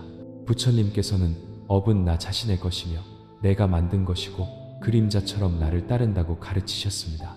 이 말씀을 들으면 많은 이들이 인생이 맹목적인 운명에 의해 결정되는 것이 아니라 바로 지금 이 순간의 행위를 통해 우리 자신이 운명을 그려가고 있다는 것을 깨닫고 마음이 저려옵니다. 많은 사람들의 큰 고통은 바로 업이 전환될 수 있다는 것을 인식하지 못하는 데 있습니다. 사람들은 종종 나는 이미 실수를 저질렀고 다른 사람에게 상처를 줬으며 너무 많은 나쁜 일을 했으니 내 인생은 결코 나아지지 않을 거야라는 죄책감을 안고 살아갑니다. 하지만 불법 포은 우리에게 다른 빛을 보여줍니다. 업은 본래 고정된 것이 아니라는 것입니다. 업은 인연인 이에 의해 만들어지며 인연인 이상 변화할 수 있습니다.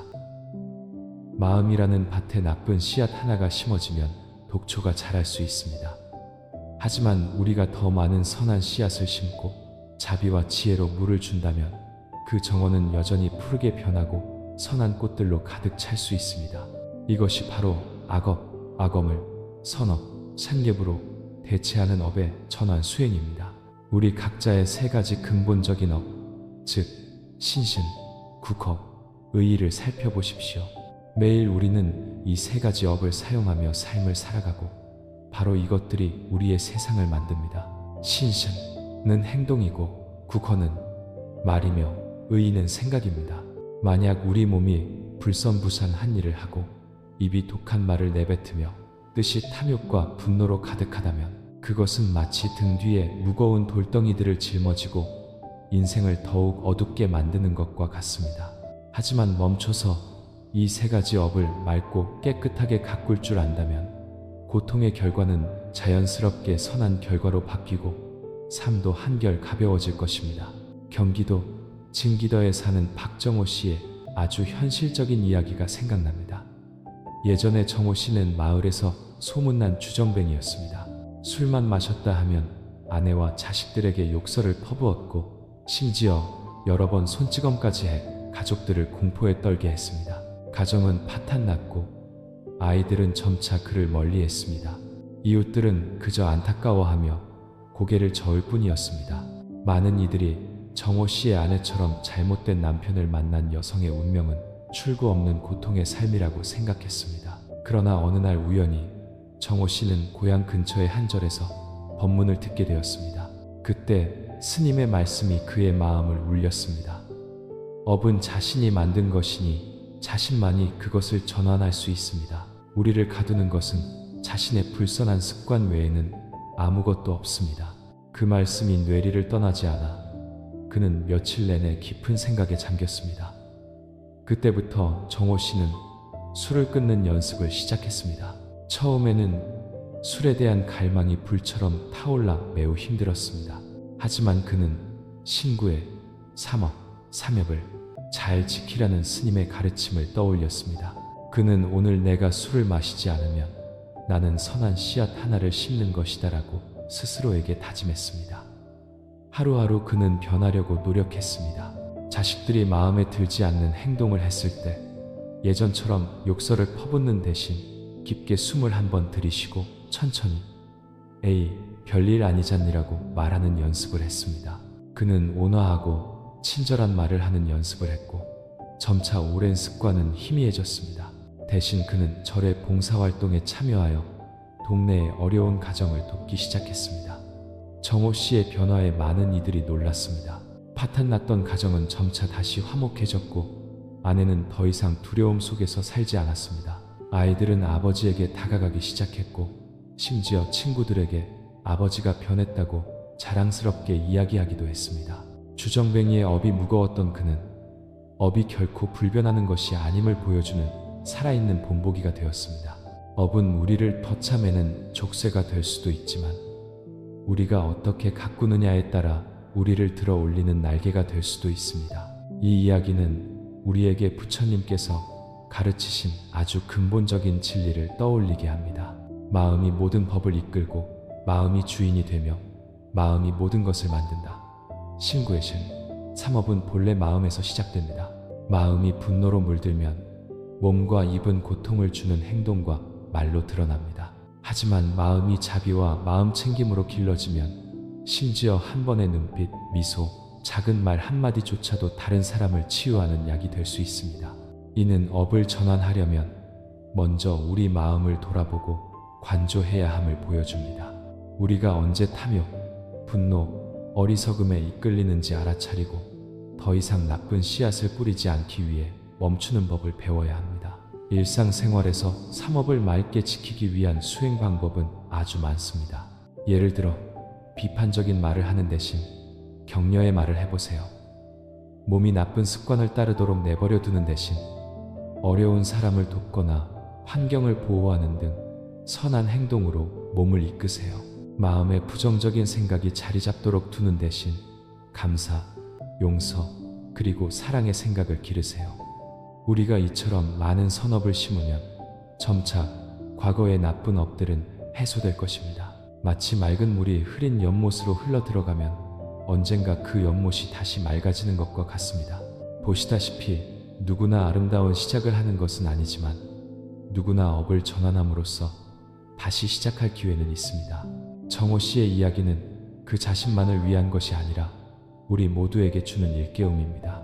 어제 우리가 실수를 저지르고 길을 잃었더라도 오늘 바로 지금 우리는 선한 씨앗 하나를 심기로 선택할 수 있습니다. 온화한 말 한마디, 친절한 행동 하나, 맑은 생각 하나가 바로 우리를 고통의 길에서 벗어나게 하는 굳건한 발걸음입니다. 그러므로 자신이 짊어진 업보 때문에 삶이 너무 지치게 느껴질 때 바로 당신이 모든 것을 다르게 만들 수 있는 사람임을 믿으세요. 삼업을 맑게 지키는 것부터 시작하세요. 부드러운 말을 하고 자비로운 행동을 하며 선한 생각을 하는 연습을 하세요.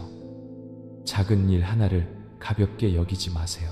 한 방울의 맑은 물도 영혼을 시원하게 할 수 있고 많은 맑은 물방울이 모이면 인생 전체를 키우는 맑은 시냇물이 될 것이기 때문입니다. 그러면 당신은 업이 불변의 족쇄가 아니라 우리가 성장하고 평온을 찾기 위한 교훈이자 기회임을 알게 될 것입니다. 그러니 업을 두려워하지도 원망하지도 마세요. 그것을 직시하고 전환하는 법을 배우세요.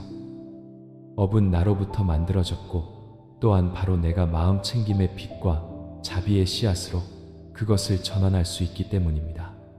그렇게 할 수 있을 때 당신은 마음이 가벼워지고 인생의 피로가 줄어드는 것을 느끼게 될 것입니다. 우리가 악업을 선업으로 대체하고 선한 꽃을 심어 미래의 달콤한 열매를 거두는 법을 배웠기 때문입니다. 기나긴 인생 여정에서 아마 우리 모두는 과거의 실수, 잘못 혹은 상처 때문에 지쳐본 적이 있을 것입니다. 때로는 그 과거가 마치 긴 그림자처럼 우리를 따라다니며 무겁게 짓눌러 자유롭게 걷지 못하게 한다고 생각합니다. 어떤 때는 단 하나의 실수 때문에 스스로를 탓하고 영혼을 괴롭히지만 탓하고 붙들수록 고통은 더욱 커져만 갑니다. 마치 등에 돌로 가득 찬 배낭을 맨 것처럼 걸을수록 비틀거리고 힘겨워집니다. 바로 그때가 우리가 영혼을 정화하고 우리 자신을 해방시키는 길인 참회와 방아차, phong 사저에 대해 이해해야 할 때입니다. 부처님의 가르침에서 부처님께서는 본래 완벽한 사람은 아무도 없으며 누구나 실수를 저지를 때가 있다고 말씀하셨습니다. 하지만 만약 우리가 돌이킬 줄 알고 깨달아 참회한다면 그 잘못은 더 이상 우리를 초마매는 족쇄가 아니라 오히려 우리가 성장하고 더 선하게 살 수 있는 기회가 됩니다. 참회란 자책하는 것도 죄책감에 빠져 허우적거리는 것도 아닙니다. 그것은 잘못을 직시하고 인정하며 그로부터 변화하겠다고 결심하는 용기입니다. 간단히 말해 참회는 우리 영혼이라는 거울에 묻은 먼지를 닦아내는 것과 같아서 그 거울이 맑아져 자비와 지혜의 빛을 비추게 하는 것입니다. 불교의 가르침에서 모든 고통에는 원인이 있습니다. 이것이 바로 사성제 스생켈의 가르침입니다. 고통 구공은 부정할 수 없는 진리이며 고통의 원인은 인간이 업계를 짓게 하는 세 가지 뿌리인 탐탐, 진천, 치치에서 비롯됩니다. 우리가 잘못된 일을 할 때마다 우리 마음은 즉시 죄책감의 그림자에 덮입니다. 만약 우리가 이를 알아차리고 전환하지 않는다면 그 그림자는 무거운 업장요장이 되어 우리를 계속해서 번뇌 속에서 헤매게 할 것입니다. 하지만 참회할 줄 알 때 우리는 얽매인 밧줄을 하나씩 풀기 시작하고 어두운 구름층이 점차 걷히면서 마음의 하늘이 밝아집니다. 죄의 어둠을 헤쳐나왔지만 바로 그 참회 속에서 빛을 찾은 한 사람의 평범한 이야기를 들려드리고 싶습니다. 경기도 출신의 신동진 씨의 이야기입니다. 젊은 시절 동진 씨는 불행하게도 범죄에 연루되었습니다. 세상의 풍파는 그를 교도소로 내몰았고 교도소 문이 닫히는 순간 그의 미래는 무너져 내리는 듯 했습니다. 교도소에 들어간 초기, 동진 씨는 자책과 자기 혐오, 그리고 삶에 대한 절망 속에서 살았습니다. 그는 자신의 인생이 끝났다고, 더 이상 나아갈 길이 없다고 생각했습니다. 하지만 좋은 인연이 찾아왔습니다. 어느 날 저녁, 같은 방 동료가 그에게 불경 몇 페이지를 읽어주었습니다. 소박하고 따뜻한 경전의 구절들은 메마른 땅에 떨어지는 한 방울의 물과 같았습니다. 동진 씨는 듣기 시작했고 점차 연부를 하는 연습을 했습니다. 그는 자신이 잘못했지만 실수가 끝이 아니라는 것을 깨달았습니다. 만약 돌이킬 줄 안다면 실수는 전환점이 될 수 있습니다. 교도소에서 매일 밤 동진 씨는 참회를 시작했습니다. 그는 무릎을 꿇고 합장하며 세상과 자신이 상처 준 사람들에게 진심으로 사죄했습니다. 두꺼운 벽 외에는 아무도 그의 말을 듣지 못했지만 그는 자신의 마음의 소리를 들을 수 있었습니다. 흘러내리는 눈물은 더 이상 나약함이 아니라 씻어내는 정화였습니다. 점차 그의 마음은 가벼워지고 무거웠던 마음이 풀렸습니다. 출소 후 그는 옛길로 돌아가는 대신 다른 삶을 선택했습니다. 그는 자원봉사 활동에 참여하여 보육원을 찾아가 고아들을 돕고 자신의 작은 것을 어려운 이웃과 나누었습니다. 사람들은 교도소에 다녀온 사람이 어떻게 선한 삶의 본보기가 될 수 있는지 놀라워했습니다. 하지만 동진 씨에게 그것은 세상에 무언가를 증명하기 위함이 아니라 행동으로 세상에 선한 씨앗을 심는 것으로 자신의 참회 수행을 계속하는 방법일 뿐이었습니다. 그리고 신기하게도 그의 영혼은 날마다 평온해지고 눈빛은 날마다 맑아졌습니다. 이 이야기는 우리에게 참회가 자책이나 원망을 위한 것이 아니라 내려놓기, 펑샤저, 위함임을 일깨워줍니다. 우리가 진심으로 잘못을 인정할 때 그 잘못은 점차 사라집니다. 우리가 선한 일을 심기 시작할 때 우리는 영혼을 정화하고 새로운 미래를 건설하고 있는 것입니다. 참회는 바로 해탈의 여정이며 과거의 족쇄를 풀어 두 발이 더 가볍게 나아갈 수 있도록 돕습니다. 만약 당신이 마음속에 자책감을 안고 있다면 한 번쯤 진정으로 조용히 앉아 자신의 내면을 들어보세요. 눈을 감고 깊게 숨을 들이쉬며 당신이 저질렀던 잘못을 진심으로 인정하세요. 향 한 자루를 피우고 합장하며 부처님의 명호를 외우거나 혹은 단순히 마음 깊은 곳에서부터 미안하다는 말을 속삭여 보세요. 당신이 진심이기만 하다면 마음속의 무거움이 점차 풀리는 것을 느끼게 될 것입니다. 참회는 자책하기 위함이 아니라 용서의 문을 열기 위함임을 기억하세요. 자기 자신을 용서해야 비로소 다른 사람을 용서할 자비심도 생겨납니다. 현대 사회에서 많은 이들이 돈과 명예를 겟느라 자기 자신에게로 돌아오는 것을 잊고 살아갑니다. 그들은 외부에 많은 것을 쌓지만 영혼은 혼란과 후회, 걱정으로 가득 차게 내버려둡니다. 하지만 아무리 많은 재산도 평온한 잠한숨을 살 수는 없습니다. 부처님께서는 마음이 평온하면 세상도 평온하다고 가르치셨습니다.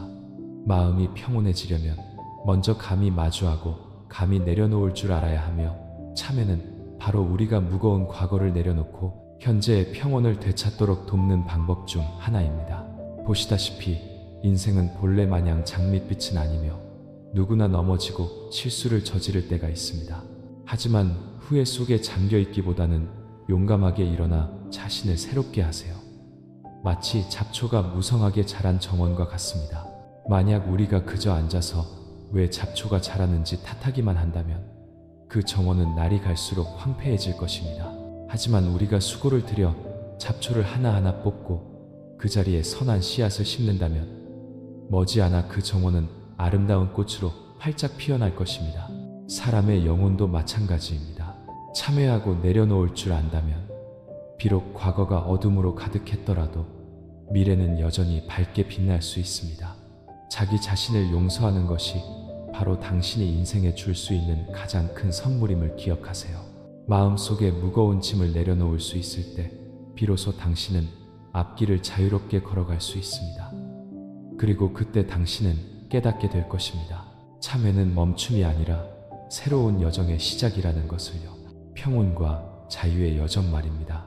살다 보면 마치 길고 험난한 길을 막 지나온 것처럼 지쳐서 두 다리는 천근만근이고 마음은 혼란스러우며 가슴 속에는 조금의 평온도 남아있지 않을 때가 있습니다. 사람들은 종종 인생을 강물에 비유합니다. 때로는 잔잔하고 평화롭지만 때로는 거센 파도가 일기도 합니다. 만약 우리가 노젓는 법을 모르고 마음을 굳건히 지키지 못한다면 작은 파도 하나만으로도 우리는 휘청거리게 됩니다. 아마 당신도 머릿속이 온갖 생각으로 뒤엉켜 도저히 잠들 수 없는 긴 밤을 지새워 본 적이 있을 것입니다. 내일의 일, 가정의 걱정, 아직 가시지 않은 슬픔, 이 모든 것들이 마치 겹겹의 파도처럼 마음을 덮칩니다. 잠들려 할수록 잠은 더 오지 않고 평온을 원할수록 마음은 더 어지러워집니다. 이것은 현대 사회의 많은 사람들이 겪고 있는 고통입니다. 불교의 관점에서 보면 이 고통은 마음속의 불안에서 비롯됩니다. 부처님께서는 사성제 스생칼에서 고통구이 인간의 삶에서 첫 번째 진리임을 밝히셨습니다. 고통은 가난, 실패, 상실에서만 오는 것이 아니라 마음의 흔들림, 끊임없이 일어나는 망상에서도 비롯됩니다. 우리 마음이 평온하지 않으면 비록 외부적으로는 물질이 풍족하더라도 우리는 불행을 느낍니다. 마음이 어지러우면 아무리 푹신한 침대라도 온전한 잠을 이룰 수 없습니다. 그 고통이야말로 우리가 생각을 지배하는 대신 생각에 지배당할 때 나타나는 무명무미의 명백한 증거입니다.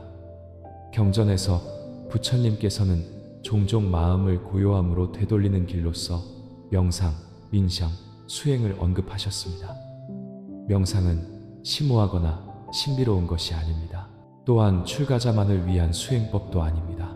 명상은 사실 아주 가까이 있으며 단지 조용히 앉아 호흡으로 돌아와 우리 몸과 마음에서 일어나는 것을 알아차리는 것입니다.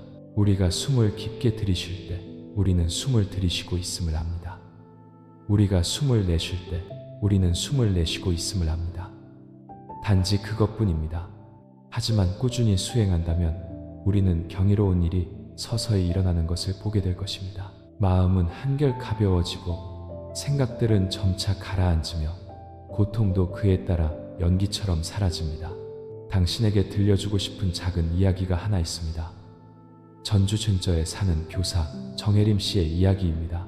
혜림 씨는 본래 직업에 헌신적이고 학생들을 사랑했지만 그 때문에 종종 많은 일을 떠안곤 했습니다. 게다가 가정생활에서도 피할 수 없는 마찰이 생기면서 스트레스가 쌓여 수년간 불면증에 시달렸습니다. 처음에는 병원을 찾아 수면제를 처방받았지만 계속 복용해도 크게 나아지지 않았고 오히려 몸은 날마다 더 피곤해졌습니다. 뜬 눈으로 지새우는 밤이 계속되면서 그녀는 점차 기진맥진한 상태에 빠졌고 심리적으로 불안정하며 정신은 무기력해졌습니다. 그녀는 삶이 출구 없는 소용돌이가 된 것 같았습니다. 어느 날 우연히 한 연수과정에 참여했다가 동료 교사로부터 마음챙김, 명상, 마인드풀니스, 메디테이션에 대해 듣게 되었습니다. 그 동료는 매일 약 15분간 조용히 앉아 고르게 숨쉬며 호흡에 집중하면 마음이 평온해지고 잠도 더 쉽게 들 수 있다고 말했습니다. 처음 혜림 씨는 그저 위로의 말일 뿐이라고 생각했지만 너무나 절박했기에 한번 시도해보기로 결심했습니다. 그날 저녁 모든 일을 마치고 그녀는 전자기기를 모두 끈 채 작은 나무 의자에 조용히 앉아 가볍게 눈을 감고 호흡에 집중했습니다.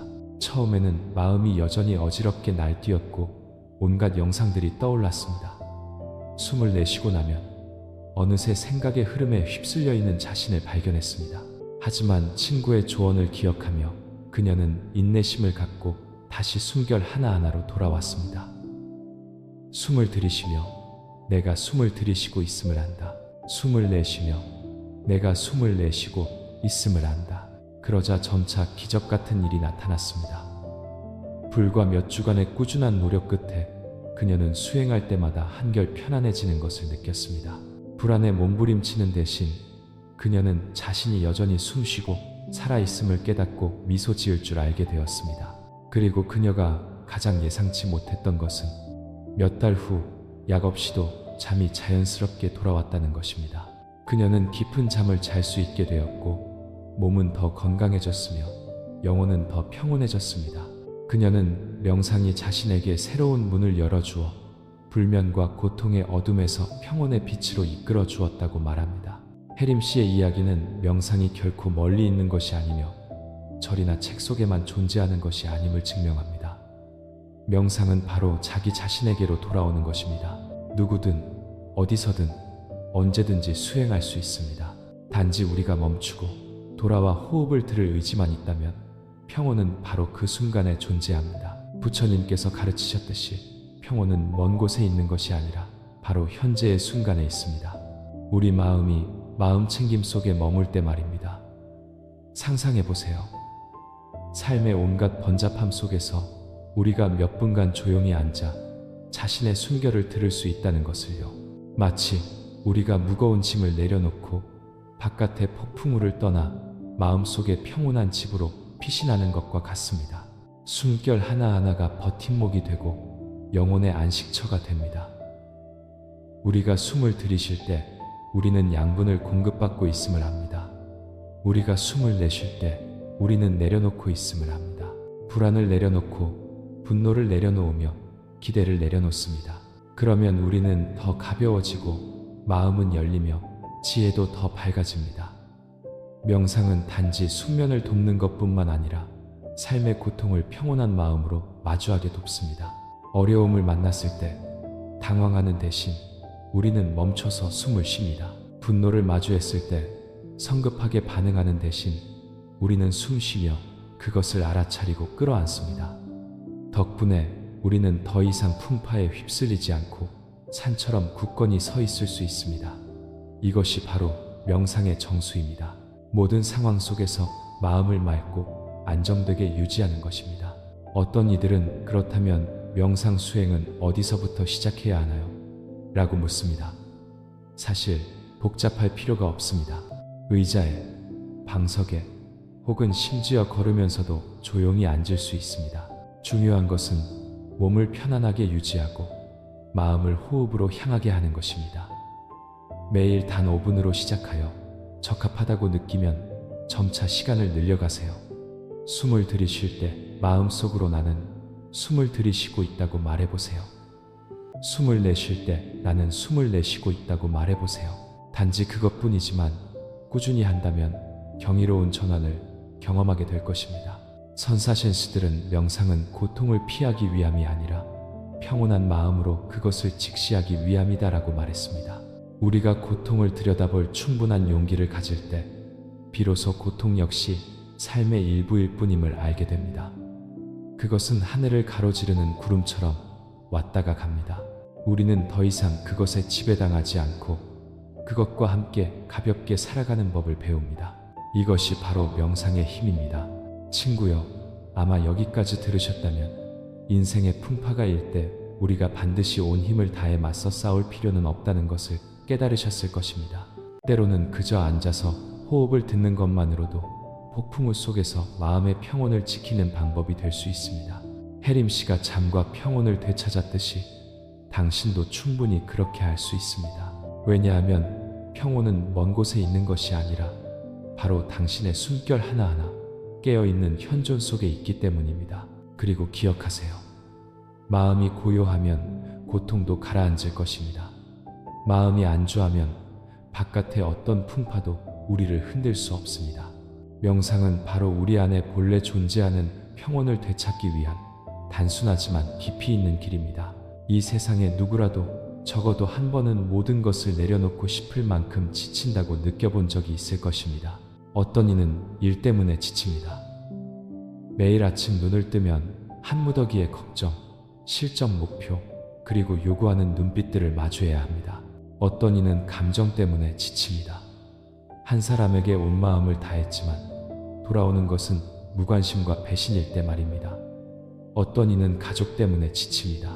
생계의 무게, 부모님의 병환, 자식들의 방황, 또 어떤 이는 바로 자기 자신 때문에 지칩니다.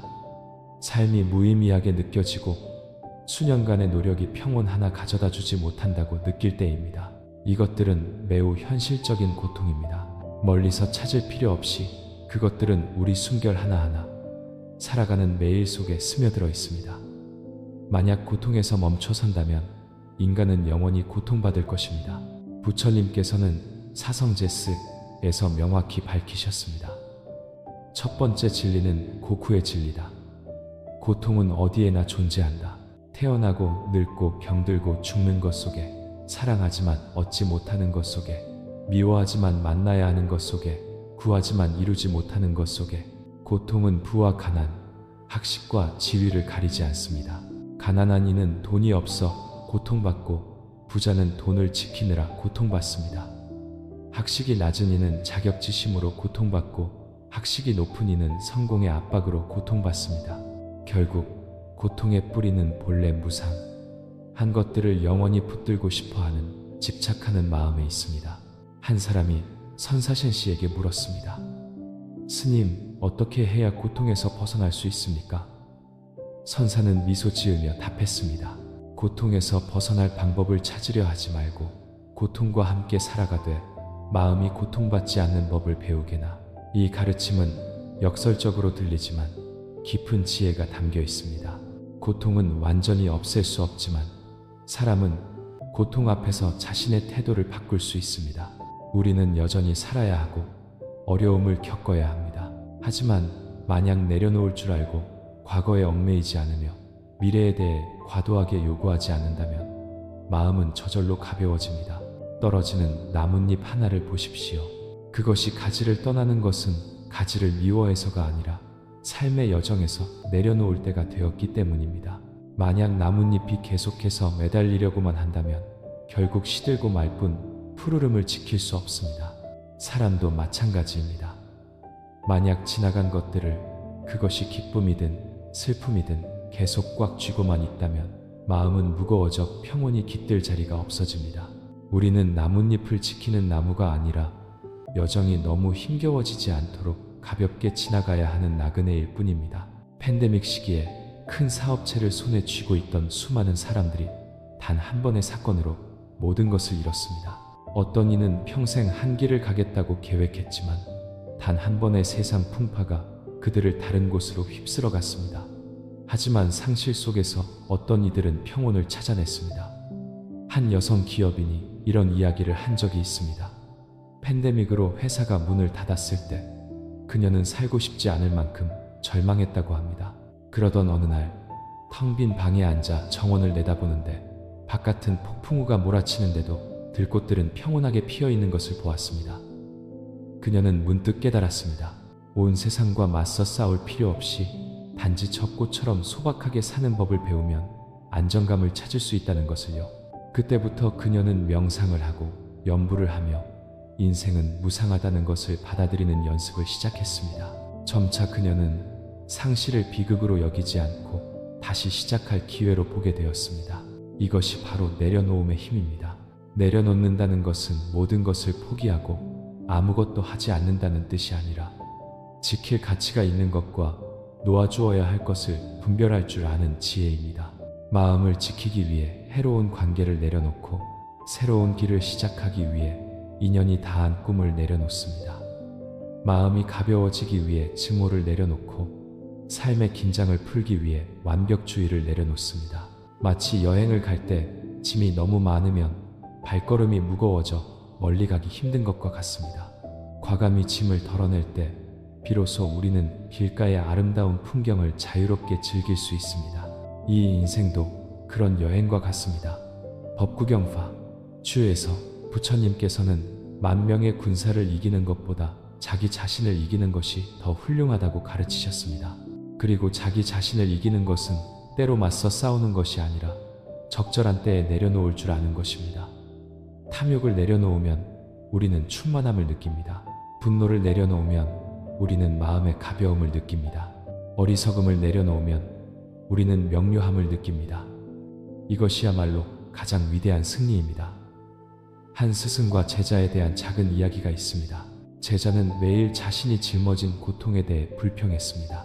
어느 날 스승은 제자에게 소금 한 줌을 주며 물 한 잔에 타서 마시라고 했습니다. 물은 짜고 썩고 제자는 얼굴을 찌푸렸습니다. 스승은 다시 제자를 호수로 데려가 똑같은 소금 한 줌을 던져 넣고 호수물을 마셔보라고 했습니다. 제자는 물이 달고 시원한 것에 놀랐습니다. 스승은 미소 지으며 말했습니다. 소금은 여전히 같은 소금이지만 작은 잔에서는 물이 짜게 변하고 큰 호수에서는 여전히 달콤하구나. 고통도 마찬가지다. 네 마음이 좁으면 고통은 짐이 되지만 네 마음이 넓으면 고통은 너를 어찌할 수 없다. 내려놓음은 바로 고통이 더 이상 우리를 지배하지 못하도록 마음을 넓히는 방법입니다. 그렇다면 우리는 일상생활에서 내려놓기를 어떻게 실천해야 할까요? 우선 지쳤을 때 멈추는 연습을 하세요. 끝없는 야망을 되사 계속 달리지 마세요. 달릴수록 우리는 더욱 얽매이게 됩니다. 스스로에게 조용히 앉아 깊게 숨을 들이쉬고 가볍게 내쉴 수 있는 순간을 허락하세요. 그것만으로도 이미 내려놓음의 한 방식입니다. 마음속에 분노가 일어날 때 즉각적으로 반응하는 대신 한 걸음 물러서서 그 감정을 조용히 관찰하세요. 단지 그것에 휩쓸려 가지 않는 것만으로도 우리는 어느 정도 내려놓은 것입니다. 매일 작은 것들을 내려놓는 연습을 해보세요. 비난의 말 한마디를 내려놓고 비교하는 마음을 내려놓으며 불필요한 기대를 내려놓으세요. 점차 쌓이면 우리는 더 큰 것들을 내려놓는 법을 배우게 될 것입니다. 기억하세요. 내려놓는 것은 패배가 아닙니다. 내려놓는 것은 내 인생을 방치하는 것이 아닙니다. 내려놓는 것은 자기 자신을 사랑할 줄 아는 사람의 용기입니다. 우리를 아프게 하는 것들을 계속 끌어안고 있는 것은 상처에서 피가 더 나게 할 뿐입니다. 과감히 놓아줄 때 비로소 우리는 치유될 기회를 얻습니다. 마치 뜨거운 숯을 꽉 쥔 손과 같습니다. 놓아야만 손이 화상에서 벗어날 수 있습니다. 인생에서 고통은 결코 끝나지 않을 것입니다. 하지만 우리가 내려놓기를 배울 때 고통은 더 이상 우리를 짓누르지 않습니다. 우리는 더 자유롭고 가벼워지며 아직 아무것도 온전하지 않을 때조차 미소 지을 수 있게 될 것입니다. 사실 평온이란 폭풍우가 없는 상태가 아니라 폭풍우 속에서도 마음이 평온한 상태이기 때문입니다. 그러므로 마지막으로 당신에게 이 말을 전하고 싶습니다. 만약 당신이 지쳐 있다면 스스로에게 멈출 시간을 주세요.